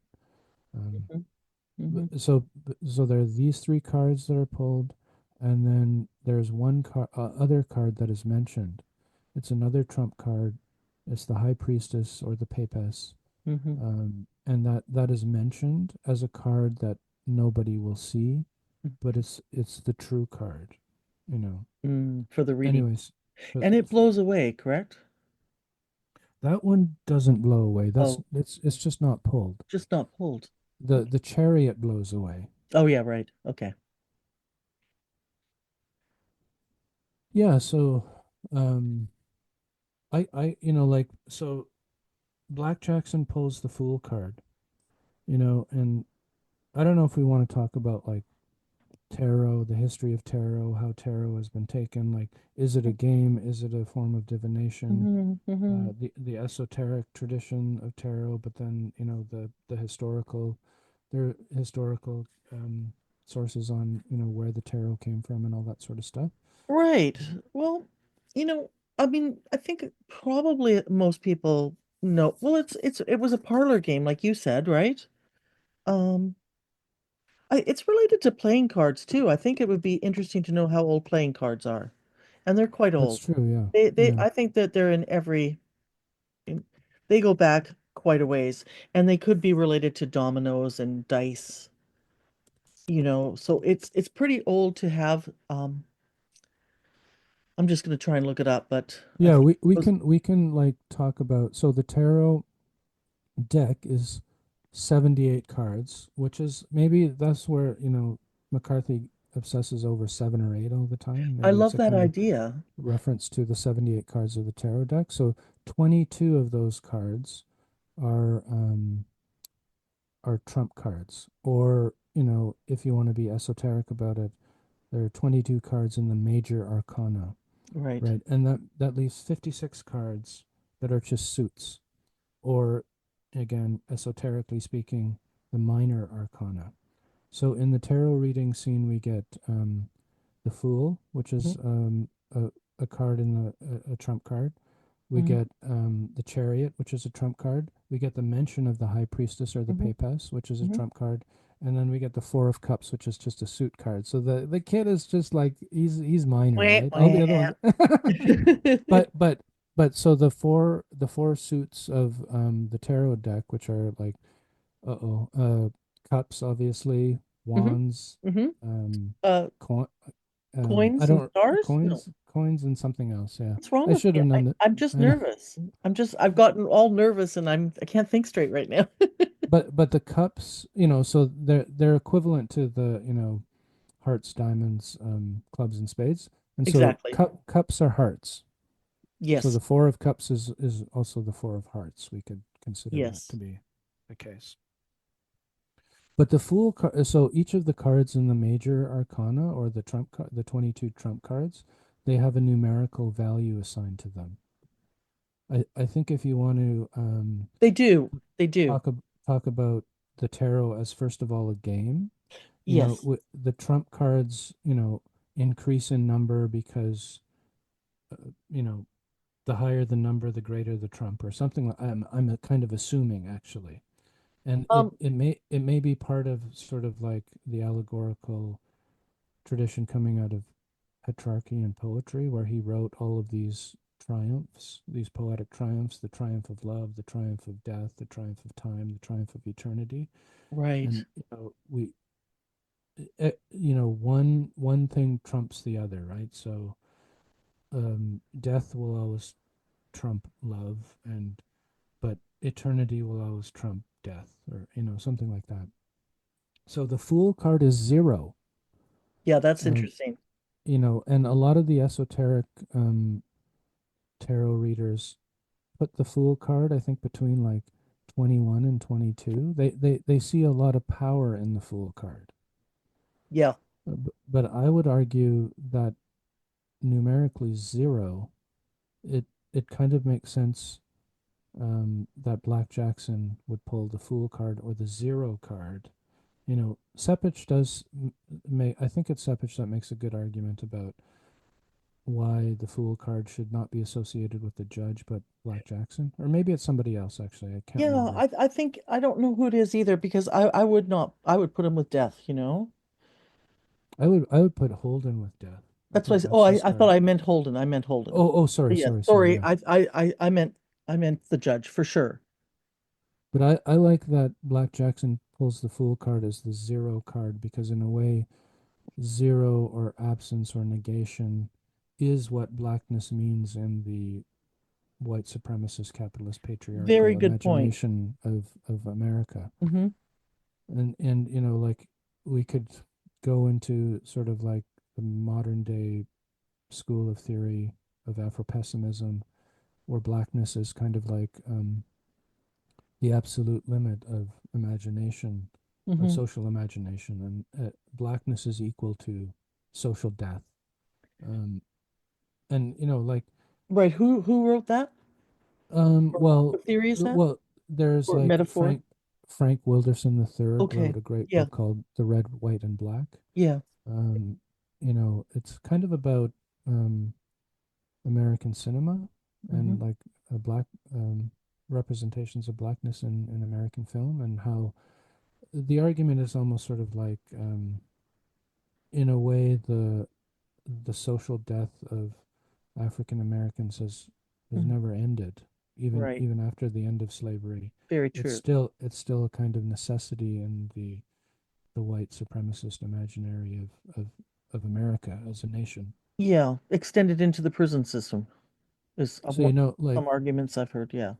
one reason I love Black Jackson is, like, you know, like he's treated as an equal in the Glanton Yes. gang, right? There's never a question, you know, they defend him from, Mm-hmm. you know, like, you got to sit at another table, says some hosteler, right? Like later in the novel, and they're like, so they kill that guy Yeah. because there's no way, you know. So in some ways, he's like an equal to them, Hmm. and you know, and in some ways, McCarthy like leads the reader into loving this character as a symbol of black freedom or something like that, right? Because he Hmm. kills White Jackson, Hmm. you Hmm. know. So like on the one hand, like Black Jackson kills White Jackson and is treated as an equal, but on the other hand, in the tarot scene, right? You know, again, like Black Jackson, like when the judge talks about him to Sergeant Aguilar, Black Hmm. Jackson's like, "What the hell are you talking about?" Right. And then in this scene, again, because Black Jackson doesn't understand Spanish, um, he again asks the judge, "Well, what does my card mean?" or something, Yes. and the judge just kind of says, "In your fates, or all our fates," Yes. right? And the way I read that is that the judge somehow knows the end of the Glanton gang at the Yuma Ferry massacre, and Black Jackson is, of course, the first one to be killed Hmm. in that final massacre. Hmm. So I feel like, you know, all of this kind of like portrayal of Black Jackson as an equal, you know, as part of the gang, Hmm.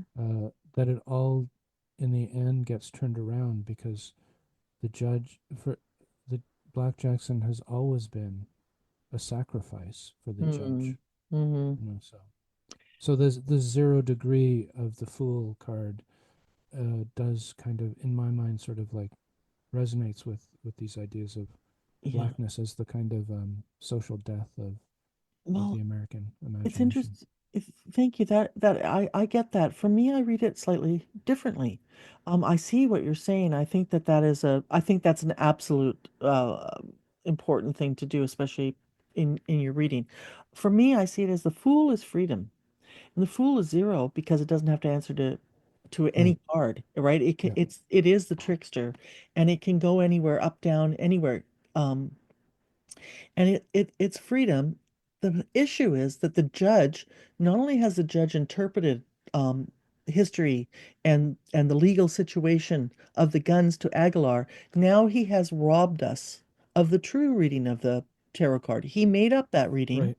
That's and right. he's telling Jackson because that way he can control him. If he told him, "Oh my God, your fortunes, our fortunes lie in your fortunes, so we should support you and be, they do keep him as an equal, but our futures depend on you, not just futures, but fortunes." Um, so I see it as that. I also see it kind of predicting that in answer to your blackness is that 99% of our culture comes from Black America. Everything we eat, recipes, our music, our clothing is so highly influenced on the very creativeness. I mean, it's so inspiring of Black America. You English know, as a language, especially in North America, English as a language Yeah, now it just can't exist without the inventiveness of Black English or absolutely, that's true. African American vernacular Correct. language. Correct. So, and language as well. Yes. So yeah, I mean, not just in a rap song, but in all of our. Southern dialect is, yeah. Correct. Correct. And then, I mean, even mac and cheese. There's arguments about mac and cheese came from America versus Italy, and that's a fun argument to have. Um, and I mean, I don't know if you've seen High on the Hog or read the book, but she shows all the recipes, from cooking in plantations Right, for right. white Yeah, of owners. course. So Yeah. so it's beyond, you know. Um, I know on Project Runway, these two women were one of them's famous for hip hop design, and one of the judges did not want to kick her off, even though her outfit it was so out there. He was like, "No, this is what it's all about. I can't send her home because this is exactly Black excellence, you Hmm. know." And yeah, we This kind all. of dichotomy between Black Jackson or the Fool as a symbol of freedom and a Mm-hmm. symbol of servitude, basically, Yes, like yes, the two senses of the zero, yes. also are kind of like in this concept of the principle, which Mm, so like in that, going back to that dispute scene, where the judge basically calls Black Jackson a principal in the mm-hmm. case, Mm, but the principal on the one hand sounds like the main person, right? But in legal terms, a principal is a party that empowers another party to act on the first party's behalf. mm, And so it's like when you hire a lawyer, right? You are the principal, but your lawyer is acting on your behalf. right. And so the judge is acting on the behalf Yes. of all of the gang members, but of Black Jackson in particular. And but legally speaking, the principal is in a position of vulnerability as a result of entrusting certain powers to that party, right? Mm, So in a way, again, we get this dichotomy or ambiguity of the concept of the principle and of the concept of the fool. mm. And just jumping ahead to the end of the chapter, I think that kind of underscores it too, is that at the very ending, Jackson is in near the tent or the stage of the performers and kind of stumbles out onto the stage. We don't know if he was asked to go out there or whether Yeah. he was drinking and kind of stumble out there. I find it a vague appearance all of a sudden, but it does again um, kind of forecast the potential of freedom he could have had.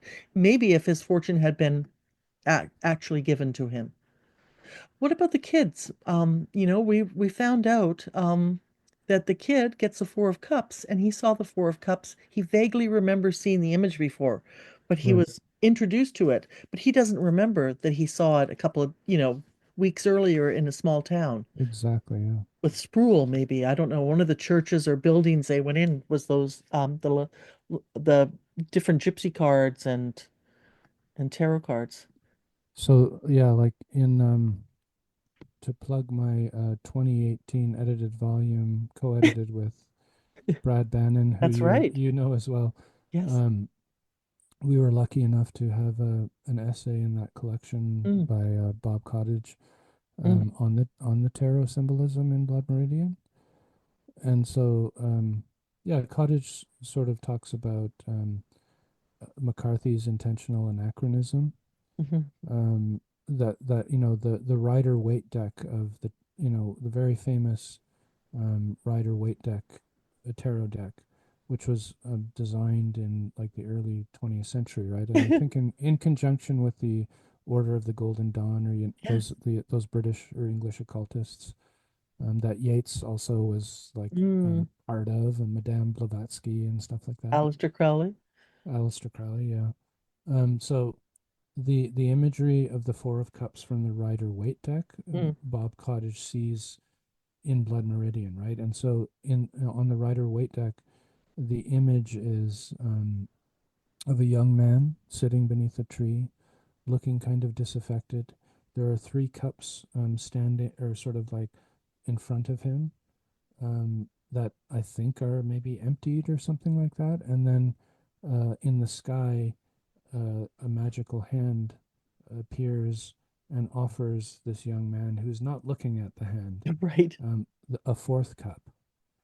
And so that's the kind of image that the writer, I think it was Patricia Coleman, who herself was maybe Afro-British, that was her image that she painted. Wow. Um, uh, Waite, in his pictorial guide to the tarot, says something like um, divinatory meanings: weariness, disgust, aversion, imaginary vexations, as if the wine of this world had caused satiety only. Another wine, as if a fairy gift is now offered the wastrel, but he sees no consolation therein. This is also a card of blended pleasure.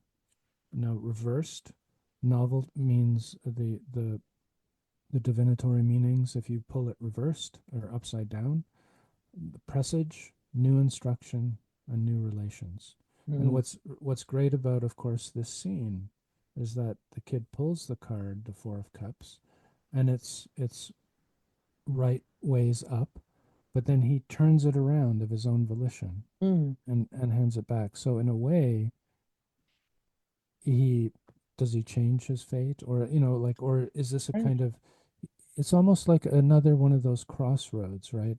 I could go this way or I could go that way.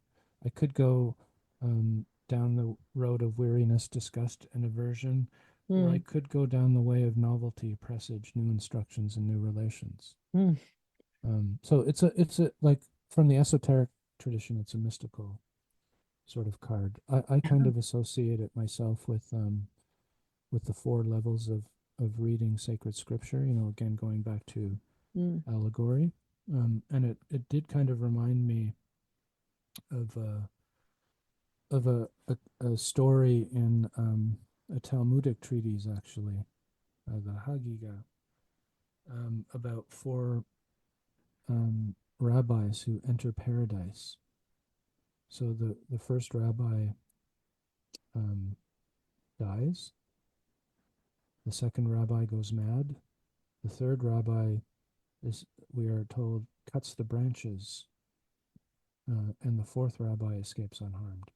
Mm. So it's sort of like, like reading this can be taken as, you know, the way one reads sort of the Bible. So like, or any kind of sacred text. Mm-hmm. You always have to go past the literal. So the literal needs to die, and then you get the allegorical, and that's where you go mad, I guess. And then the Talmudic interpretation is where you cut the branches, and that's a whole thing. And then finally the mystical sense is the fourth and the highest sense. Mm. Um, the Man, I was going to say something. Um, but that's what I was going to say. So this third sense, where we read in this treatise, like Rabbi Aher cuts the branches. Some commentators relate that to the idea of the Shekinah, um, or the Shekinah. I can't remember how you pronounce it, but it's kind of like the indwelling presence of God in the world, or something like that, and it's often coded as feminine. Mm. What's interesting is that in the esoteric tradition, that high priestess card, or the papess card, is also often thought of as the Shekinah, or the feminine um, aspect of God that dwells within um, this world immanently. So there's a kind of a, I don't know, maybe a tie-in also between the different the tarot cards as well, between the Four of Cups and the High Priestess. Right. I've always wondered that too about reading all four of them together. Also, the um, kind of feminine energy there is kind of interesting, is maybe associated with the kid. Again, just hinting, I don't know. Yes. Yeah, Well, yeah, the cups are hearts, right? And yeah, hearts and cups are receptive and therefore right, kind of maybe right, associated with the feminine. right. Which reminds me, we have coins, wands, cups, And staves. and yeah, Yeah. this Yeah, I one. think and Bob Cottage also kind of says that, when Black Jackson is killed, Hmm. he's like, I don't know, he counted the number of arrows that are, Absolutely. and Yeah. so maybe try to relate it to the Four of Wands or the Four of Yes. Staves or whatever. Yes. Yeah. And I think Sepich agrees to that, or his he was saying Right, maybe cards show that's up in other Sepich. Yeah. places. Yeah. You know, I apologize to all no, the scholars I'm misquoting. that's okay. I just want to, Misattributing. that was in Memphis in 2015 when I heard him give his paper, and I presented then. That's the first time I really presented that blood meridian was a time related allusion. It had time related illusions. And he gave me his paper was so inspiring to me because I felt so uncomfortable with the esoteric approach to talking about it. I felt like I'm just going to be a joke here, right? And there were some very serious Christian readings of even Sutri and such that I felt like I just did not fit in, right? But I was like, oh no, I can swing this way. Bob Cottage is there. And that he really had articulated that the cards are wrong. They weren't even created those cards weren't even created when Blood Meridian. That was mind blowing to me. It's like, wow. And his argument was it was on purpose. He was going to use the image that was appropriate for the story. Right. Yeah. It's like the wristwatch in Spartacus, except it's intentional. Well, the Antikythera mechanism. Exactly, yeah. There you And go. you mentioned like in the HICCIUS DOCCIUS Yes. stuff that you were talking about, you mentioned like a timekeeper, Yes. or something like that. It is related to timekeeping and that you can kind of um pull around. Let me see where I've got that. Yeah, thank you. I forgot about that. Uh, It's Um, yeah, so like the yeah, I don't know what you make of the, let's see. The woman sat like the blind interlocutrix between Boaz and Jachin, inscribed upon the one card in the juggler's deck that they would not see come to light. True pillars and true card, false prophetess for all, she began to chant. That's a pretty, that is a total description of the Rider Waite card yeah, of the high priestess, right? Because you yeah. have the high priestess, you have a black and white pillar. So again, black and white Jackson, black and white pillars. Uh, these references to Boaz and Jachin, these are like biblical, but also maybe Masonic references. And again, in the esoteric tradition, um, the high priestess is related to esoteric knowledge, right? Not Hmm. and whereas the cart that Glanton pulls is much more related to the exoteric, to the this world, you know, this worldness, as opposed to the occulted world or the obscured world of the esoteric. So what is not pulled is the esoteric, which is, according to the narrator, the true card, Hmm. the true pillars. Hmm. So that's suppressed, Hmm. um, just like the other kinds of um, images or representations of the feminine or feminine adjacent are suppressed. We get Glanton takes a scalp. The very first Hmm. scalp that the Glanton gang takes is of a Right, helpless old woman. right, which we're going to get to in a second too. Yeah. Yes, it, and you just reminded me of something. This magician troupe is mentioned in the chapter headers, and it's passengers from an ancient country. Wow, yeah. right? It's got to be Yeah, them, because they're going to go along with the group, and it follows the line of plot events that, yeah, and we find that okay, there's hints again at maybe McCarthy's fetish with the word passenger. exactly. Yeah. Yeah. Um, yeah, you're right. So this is our first official scalping, I think, happens in this chapter. And it's shocking as fuck because it's not relevant to anything. It's a woman in town who is quite vulnerable, and for whatever reason, Glanton scalps her. She's described by the narrator very unflattering. It did disturb me. I thought it was, it's definitely not how you want to, it's not very respectful. Her boobs are described as eggplants. Um, you know, Right. Yeah. she's Yeah. definitely a crone figure. She's a crone Dry old witch crone. figure. Yeah. Yeah. Called a And crone. and he for whatever reasons, she seems like she might be she's been through some trauma. Maybe she's got dementia or she saw something terrible. Is he putting her out of his misery? Is this euthanasia? Or is I this like, think hey, so. let's make some money? Yeah, I think she was a victim of something, wasn't she? Yes.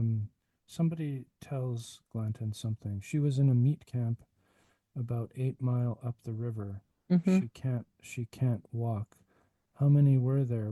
We reckon maybe 15 or 20. They didn't have no stock to amount to anything. I don't know what she was doing there. So I think she's a survivor of maybe an Apache attack or something, or maybe an attack of some other Maybe rape. Maybe, Mexican yep, or American yep, militia. yep.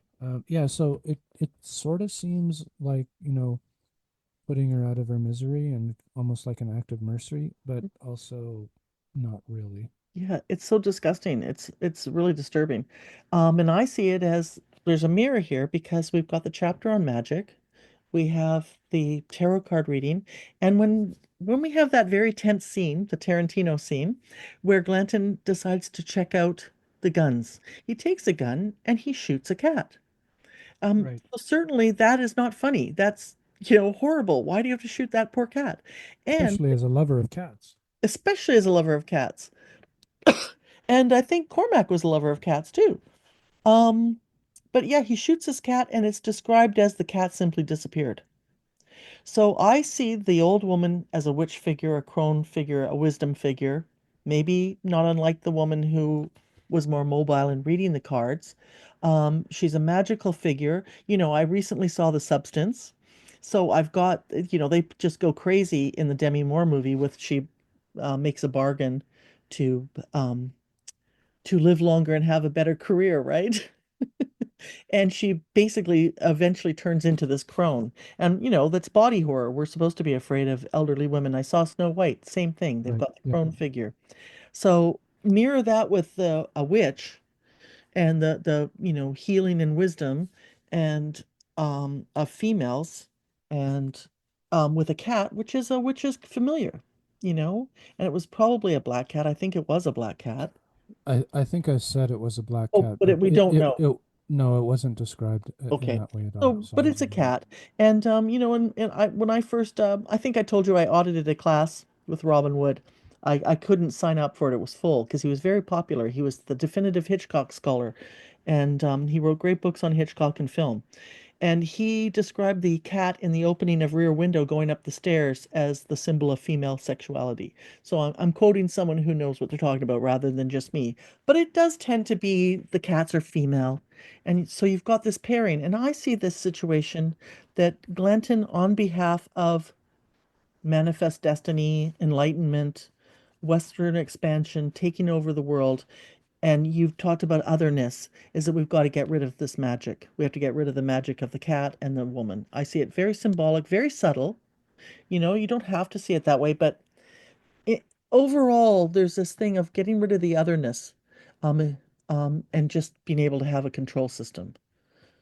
And certainly getting rid of magic has been a long haul, a war we have, a cultural war about whether or not we believe in magic in our society. So I see that as that. Um, very Well, just fairly the narrative seems to believe in magic in insofar as it right. endorses the tarot reading, right? Yes. Like, we could, we should also talk about the Glanton card as well, like because Oh, yes. that's where, and it's also like one of the chapter subheaders, right? Wheelless upon a dark river or something Oh, like that. yes, it is. Wheelus on. Yes, Is that was that? that was it. Yeah,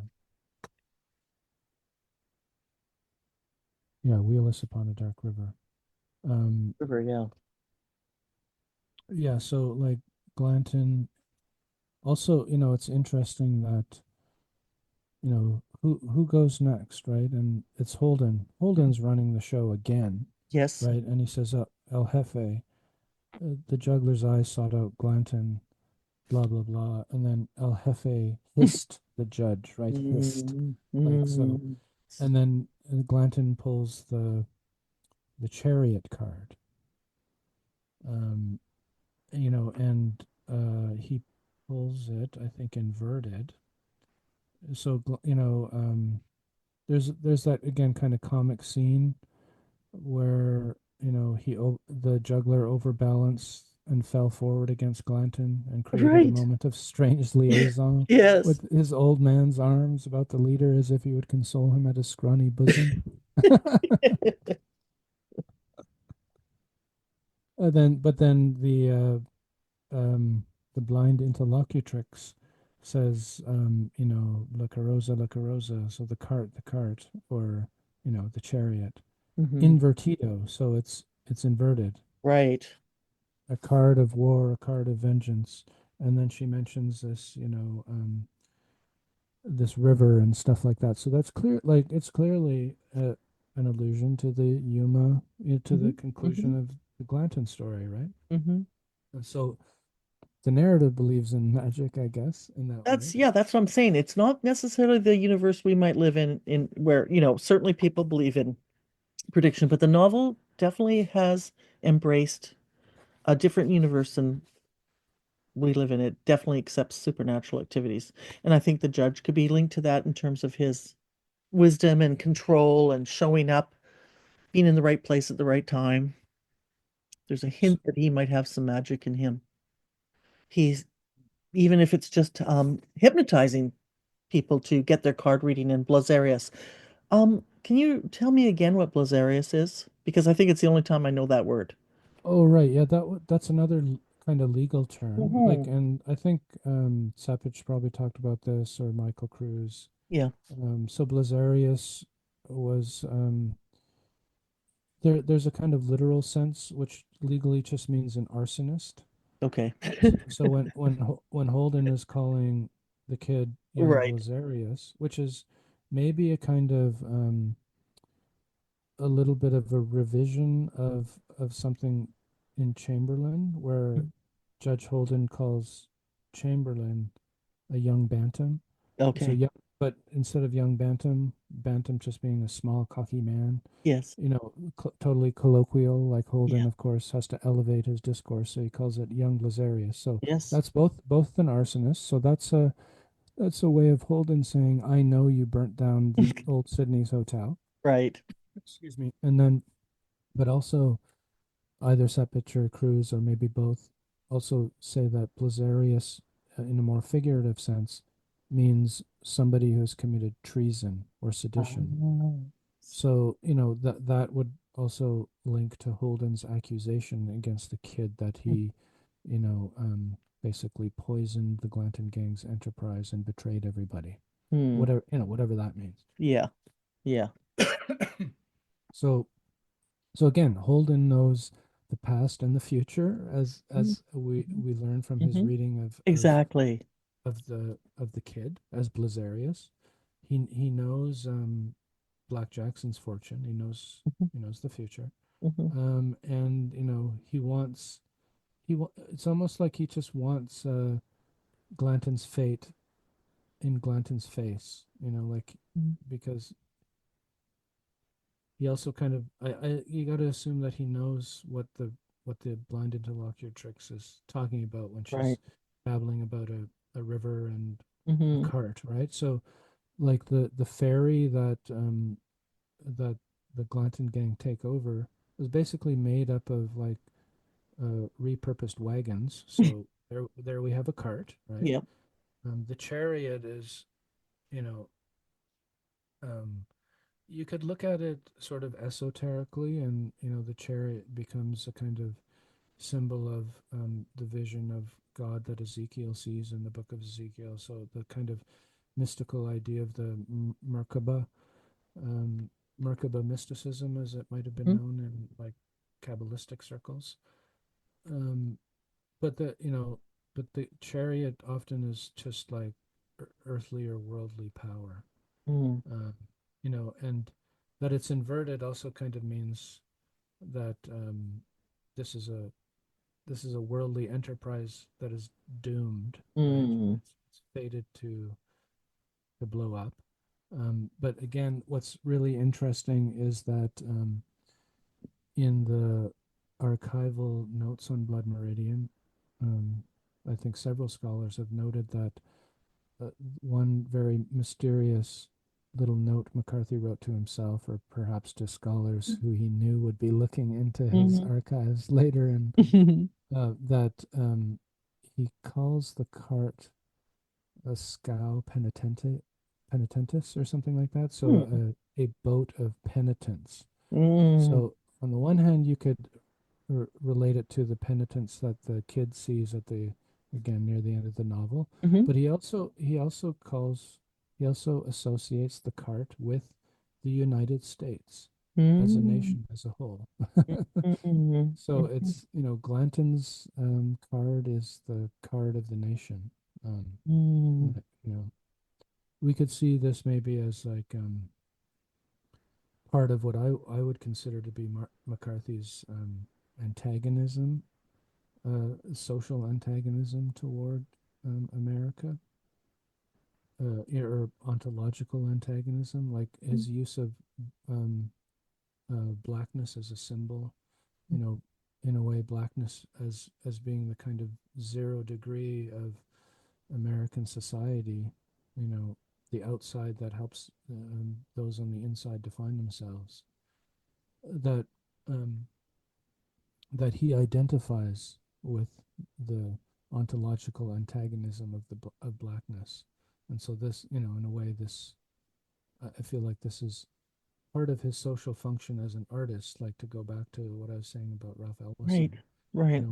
McCarthy does not write in order to develop a personal mythos, or he doesn't just do that. Maybe that's Right. just allegorical level of Mm-hmm. his work. Mm-hmm. Um, but the higher sense or the political sense is I get the sense that he's ontologically opposed to the structure of American white supremacist capitalist patriarchy.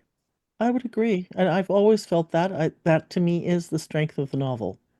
It's the only strength. It's the strength that makes it bearable. For the decisions he made on how to end it and how to write it and to explore what he's exploring. Um, I've said it's a neo-Gnostic novel. It's not a Gnostic novel. There is no light. The light is that the reader is reading it, and we have to have a mental journey in this book. We've got all the mental kind of carcass that is America, and it's still here. Whether he was doing a metaphor for the times, I think you're right. And I will tell you, I had quite a shock yesterday when I read John Seppich's Conversations.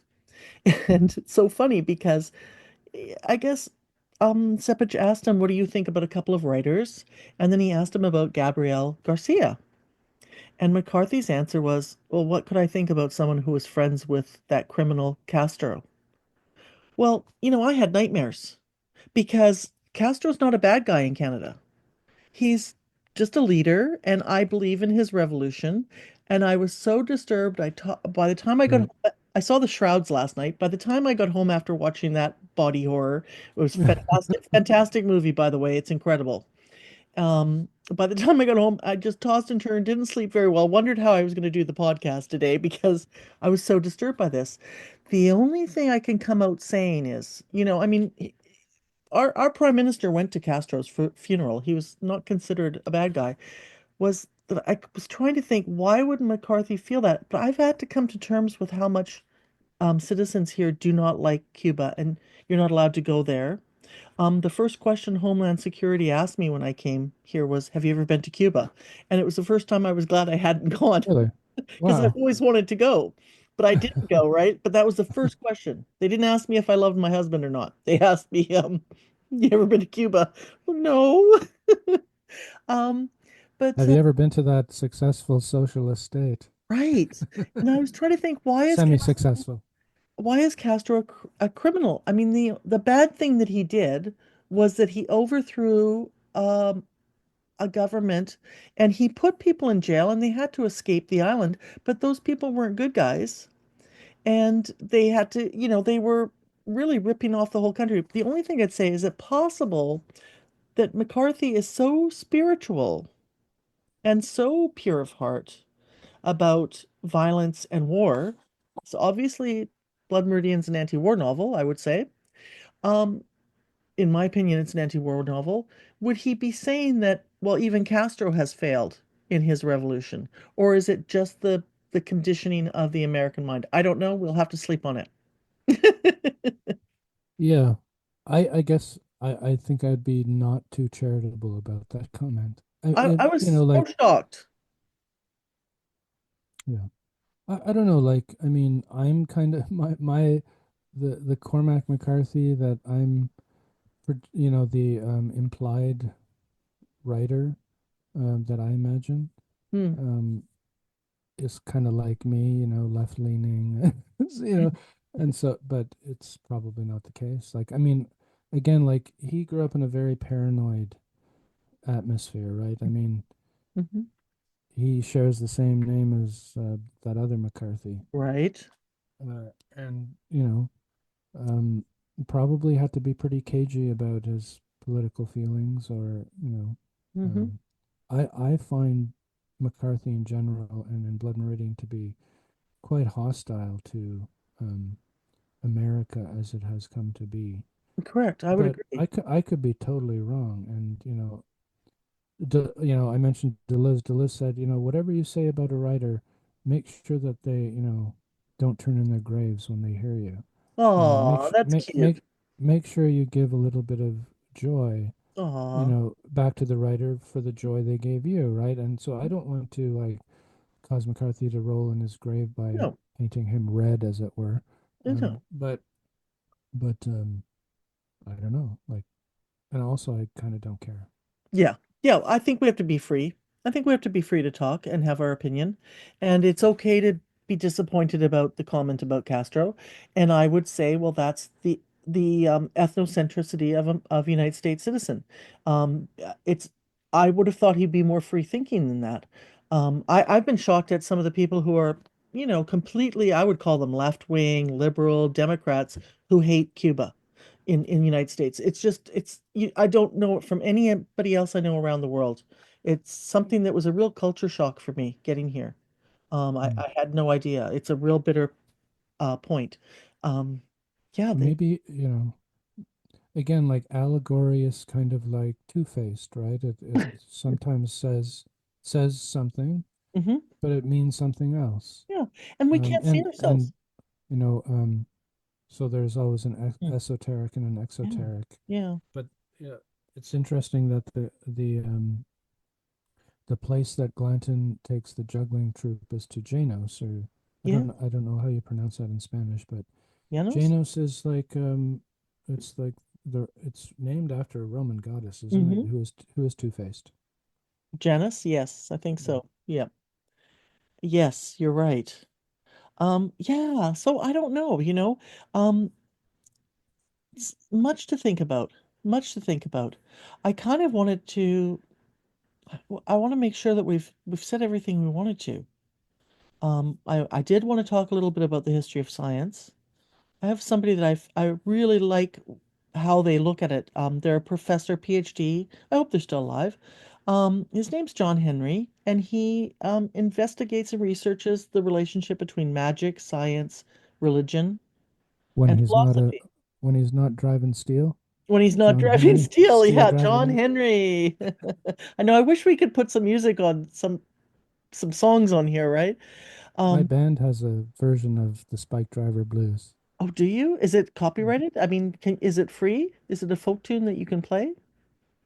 I don't know. I had to change the music because I'm white and I'm not black, and so Okay, I can't play that's like fair. black musicians. All But right. I used the lyrics of Mississippi John Hurt's Spike Driver Blues because I just really like the lyrics and I like that song. Right. Yeah. So we're Anyway, going to sorry. protect the copyrights But on that. We're not going what to. does this John Henry have to Well, say? this John Henry, he has some interesting things to say about magic and science. Um, Basically, my feeling about Blood Meridian and the people in Blood Meridian is part of the exploration that we're seeing is a disconnect. They're not holistic people. We're so hard on the kid, but none of these guys are at all seem at all developed. And in fact, it's the magicians, um, who in the novel they're the reference to tertium quid, right? The paragraph says that the sentence goes, it's a beautiful sentence, and I've got it right here somewhere. Don't worry. As if beyond will or fate, he and his beast and his trappings moved both in card and in substance under consignment to some third and other destiny. So that's the tertium quid. One is when you hear that they moved both in card and in substance, they not only have it on paper, a certain connectedness that is they're accountable in card, but they also live it. So they're walking the walk, talking the talk. They are the most well-adjusted people probably in the novel. But they're definitely the most well-adjusted that we've met so far that seem to be well-rounded. They can fit in anywhere, they can entertain, and they're spiritual and they're practical. I mean, they lost their tent from the felon wind, right? That is also in the part. They're going to carry on. Um, th- they're actually real people. So these magicians, I love this part because they're connected, and someone like the kid does not seem connected, and neither does the judge. We don't know fully, but we know that they are capable of these kind of encounters. We know that Glanton isn't. We're going to learn more about the judge. So the history of science and innovations in science wouldn't have happened without magic. Um, John Henry describes the time when science and magic separated like this, quote, "The leaders of the scientific revolution, however, like the magicians, developed the experimental method by looking at the magicians to make it one of fruitful means of investigating nature. The new philosophers recognized the validity of experimentally defined occult qualities. The fact that this approach led to phenomenal success is best exemplified by Isaac Newton's treatment of gravity. In response to Leibniz's disparagement of his concept of gravity as an occult force, Newton did not deny it. Newton simply maintained that one should not make up hypothetical explanations of phenomena, but rather rely on the experimentally established facts and the mathematical analysis of the behavior of objects. Any magician from the preceding 700 years would have agreed with him. By Newton's time, however, this empirical way of thinking was beginning to be regarded as scientific, not magical, and the new philosophers wanted to distance themselves from the natural magic tradition. Having appropriated what they wanted from this tradition, they joined in the chorus of disapproval of magic and disparaged what they had left behind in a distorted travesty of what magic had once been. So this disconnect, I would say, led us to the atomic bomb, led us to atrocities in the Holocaust, because it's not healthy for us to separate these things. We don't have to believe in a religion. We don't have to believe in God, but we might need to know how to connect our spirit. If you call it love, if you call it your family, if you call it whatever you might call something that makes your life important. I mean, I'm feeling for atheists also want to know the answers to the universe. They also feel mystery and magic. So, I feel like those magicians and this killing of the the cat and the crone really show us a lot about attitudes that are happening in the world and they're building a control system. They're enforcing this control system that's already occurring. Sure, there's lots of new places to take over, and let's get some farms and ranching and get the railroads eventually and merchant and commerce that people love. But this control system has helped support. We were worried about it with kings. Now we had to worry about it with companies and merchants and government. Technocrats. Technocrats, thank you. Yes. Yeah, what you're saying, sort of the disconnect. It's sort of like the way I think in enlightenment um, and the development of science, into kind of like what bad scientists would call sort of culture wars, but the disconnect between facts and values, and that science kind of only deals with facts, and facts are primary, and values are kind of secondary. Physics can explain everything, and narrative is just myth in the bad sense of just ideology or something. That narrative doesn't have any kind of knowledge, or that social knowledge isn't somehow important, or that, so allegory tends to, anyways, is as an older kind of form of thinking, I guess, doesn't separate facts from values. Mm-hmm. So, like what is physically, what is your physics have to match your ethics, Mm-hmm. as well as your logic, like, Mm-hmm. Your um, card and in substance. yeah, I mean that is such an amazing simile, by the way, as if, like, um, but it does harken back to that first chapter, like about is the heart, just another kind of clay. So this idea of like will, which is sort of individual and therefore, kind of chaotic. Like Mm-hmm. if my will can sort of like overpower all the other wills, I can make it through. Mm-hmm. Or fate, Mm-hmm. where will doesn't matter and I'm destined to die at that point, at this point or the other point, no matter what I do, so like will or fate. What is that third destiny beyond will or fate? Right. If will is chaos and fate is sort of cosmos, what is this third thing like beyond it? It could be like, it could just be sort of freedom, because fate, thinking of like a kind of a Hellenistic philosopher like Boethius, who is sort of like early Christian, but Mm-hmm. still kind of, trained in pagan philosophy. He'll make a distinction between fate and providence, and the further away you are from God, the more you become entangled in fate. And Mm. the closer you are to God, you become fateless, So and interesting. if you go even in the ancient Greek, like in Homer, um, the gods are happy because they're fateless. So Mm-hmm. happiness and being beyond fate are, they're sort of equivalent. Mm-hmm. Well, and David Lynch said he meditated so that he would experience infinity and never feel restricted by anything, you know? Um, this reminds me of the law of French.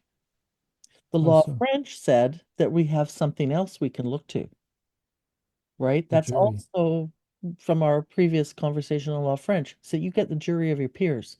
So Mm. you're absolutely right that this mixture of fate and free will, you want that third thing. You don't want one or the other. It's so it shows that kind of polarizing thing that our selfhood or habit energy or ego that we've created, Bohem would call it selfhood, has locked us in that we can only, oh, well, is it fate or is it free will? Well, no, it's got to be a third thing. If we can think of both of them, that means there's a third thing. We don't, have to. Certainly science, going to science, listen, I love science. I've got friends that worked in particle accelerators. I'm not anti-science. I'm not anti-religion. But I think everything you want it to be interconnected. I think that's the secret. But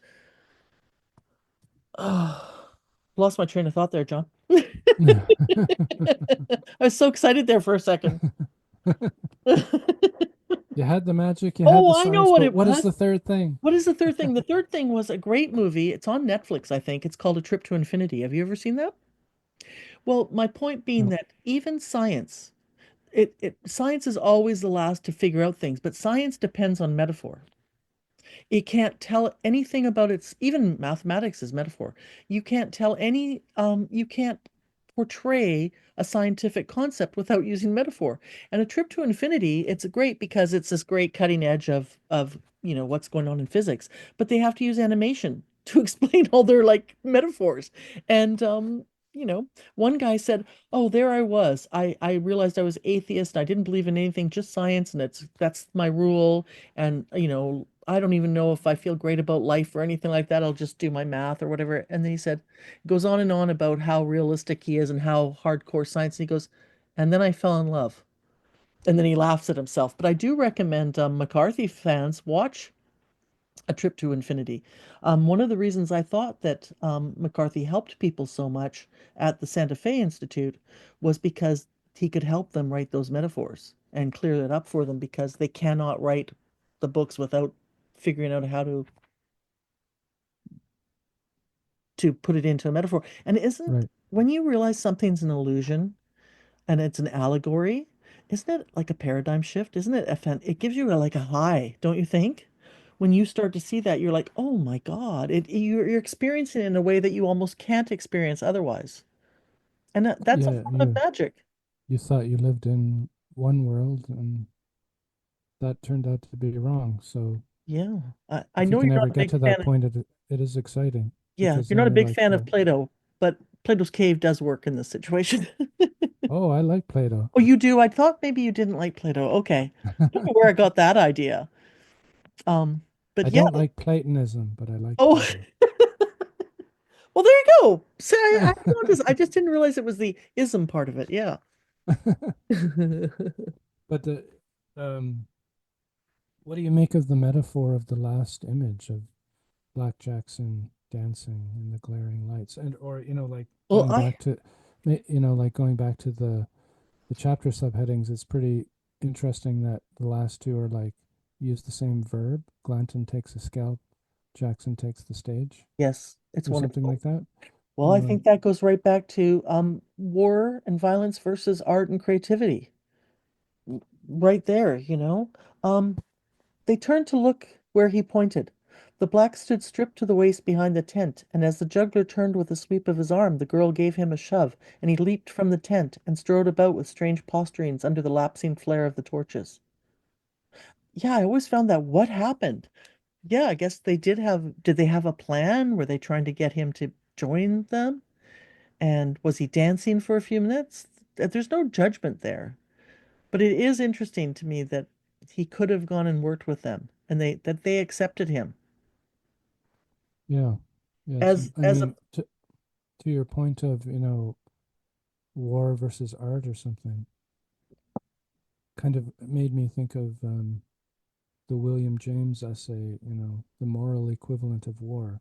mm, So, James finds something positive in military comportment or mm, warlikeness, mm-hmm. Yes. but, he wants that to be kind of sublimated or elevated to a new kind of dimension. So, not physical war, Yeah.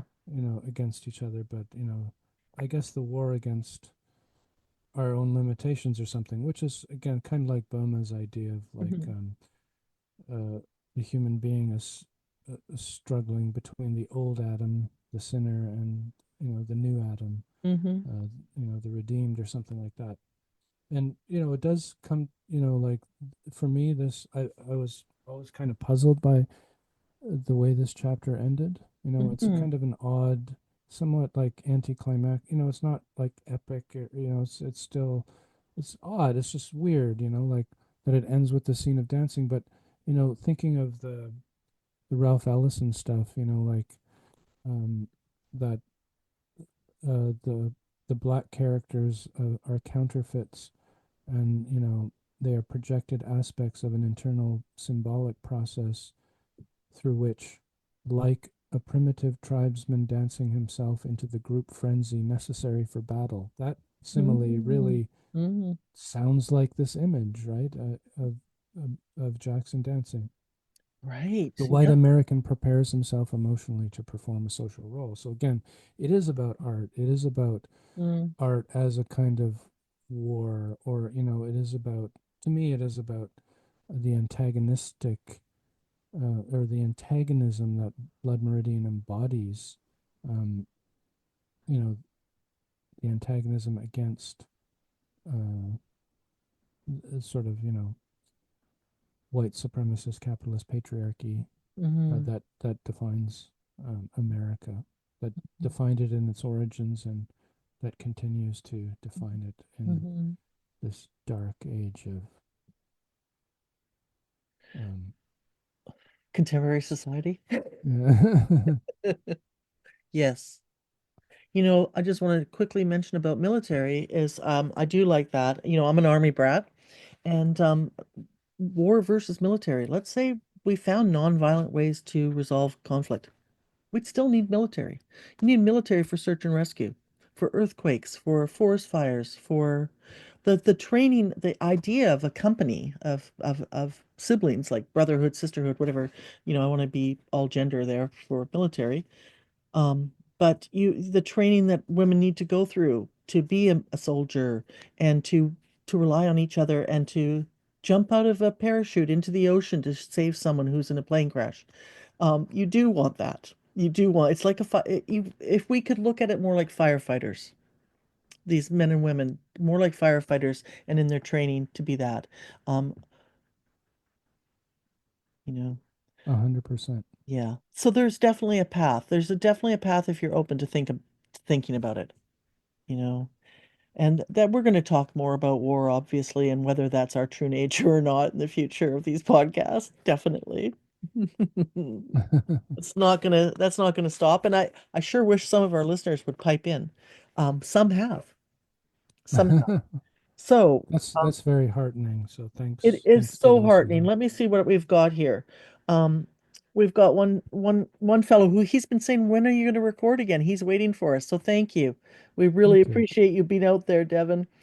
He said on social media, on Facebook, he said, amazing podcast, Candy. Both so talented. I love listening to your voices. So many interesting things to say about a complex book.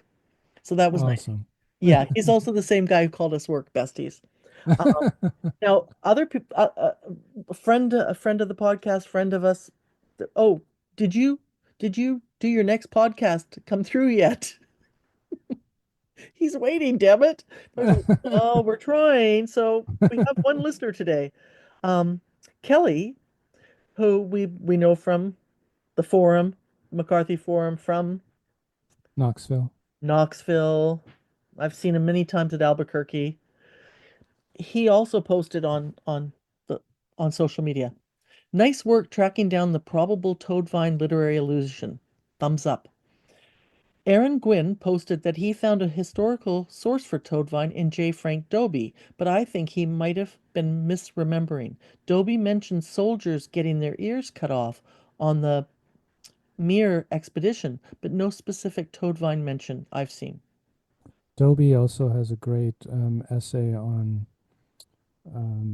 Quijada, the uh, Quijada, Yes, who's a character in The Crossing. yes, So maybe this person was remembering that or something. that could be it. Yes. I mean, he's done a lot of work. He's not going to do any more on McCarthy, though. He said he stepped away because of the Vanity Fair scandal, and that's fair. Everybody's their own thing, you know. Um, No big loss. yes, so I said I was very glad that Kelly was listening, and he said, I've always been lurking in the shadows. I've been trying to parse your find with Cormac's comment to Seppage that Toadvine was the way of the flesh, the way of all flesh. It's a phrase from the Bible, and the rest of it goes something like, so stand ye and show courage. So I had to Google it because I'm not familiar with. You're our Bible correspondent, JVH. I'm not so correspondent on, not so I read the book. I read Job. You're Yeah, just that you're was just a hard. heathen, right? I'm just a heathen, yes. Hey, I have listen, some clemency for you. the best part of the Bible is when Jesus shows up. I get that. I saw Jesus Christ Superstar. I get the Jesus story. That's some good stuff. The rest of it is kind of like, yeah, but when Jesus shows up, you got me. But Um, also the Old Testament, it's just full of stories. yeah, You know, the New Testament, besides the Gospels, is just a bunch of letters written by a cranky there you go. theologian. Oh, okay. Did not know that. I'm just Um, kidding. I mean, okay. I know we're just going to alienate people left, right, and that's right. Yeah. no, no, no. We're the only thing we worry about fundamentalism, but people having faith in religion. Listen, I've been initiated into several spiritual practices. I can't be pointing fingers. I was initiated into Hinduism, into Buddhism, Illuminati, and Gnosticism. So I can't be pointing fingers at anyone's religious practices. I'm a big believer. I kind of love it. The more the merrier. I would never turn down a god. I say the more gods, the better. Um, I just say something like, oh yeah, I did find the quote that it was actually from, I am going, it's from Kings. Is that a part of the Bible? Kings, Old Yep. Testament, New Testament? Yep. One and two, Yeah, one and there you two go. Kings. Okay. Yep. I am going the way, Old Testament in the Christian Bible. oh, okay. I am going the way of all flesh. Take thou courage and shew thyself a man. Oh, show thyself a man. Bet that's what it meant. Yeah. So Mm. that was one of Well, the, the way you're going of to all have to read flesh, that Sepich, and I think everybody should. It really gives you a lot to think about. I think the way of all flesh is death, right? That's what Yes. all That's flesh what is I took it subject as. to. Yes. I took it as death as well. Yeah. But that was my first response to him. I said, "Yeah, that makes sense. Death, trans, transcendence, or you know, I mean, for me, death is the death of selfhood. You try, you want to die. You want to not have your ego energy or your habit energy, ruling your life. You want Well, to the death card in the tarot is not correct. necessarily a bad thing. Yes, yes, exactly, exactly. And of Should, course, should go ahead. I said, should we put this episode to death? I think we should end this right now. Everything or transformation, if you will. Transformation. Uh, yes. We'll try to have a quicker turnaround on the next I know chapter, I but can't. Yeah, we will try. And this is a long episode, so if you made it this far, we really that's true. appreciate It it. it seems And to be long. thanks for letting us just go with it. We really appreciate you listening. And hey, please write a review if you can find a place on iTunes or somewhere to write a review or Spotify. We'd appreciate it. That would be amazing. We definitely have a little bit of artwork and trinkets that we could send you if you please bribe you. Um, yeah, that's it. If you subscribe, we will bribe. All right, work bestie. Talk to you later. Talk to you later, work bestie. Yeah.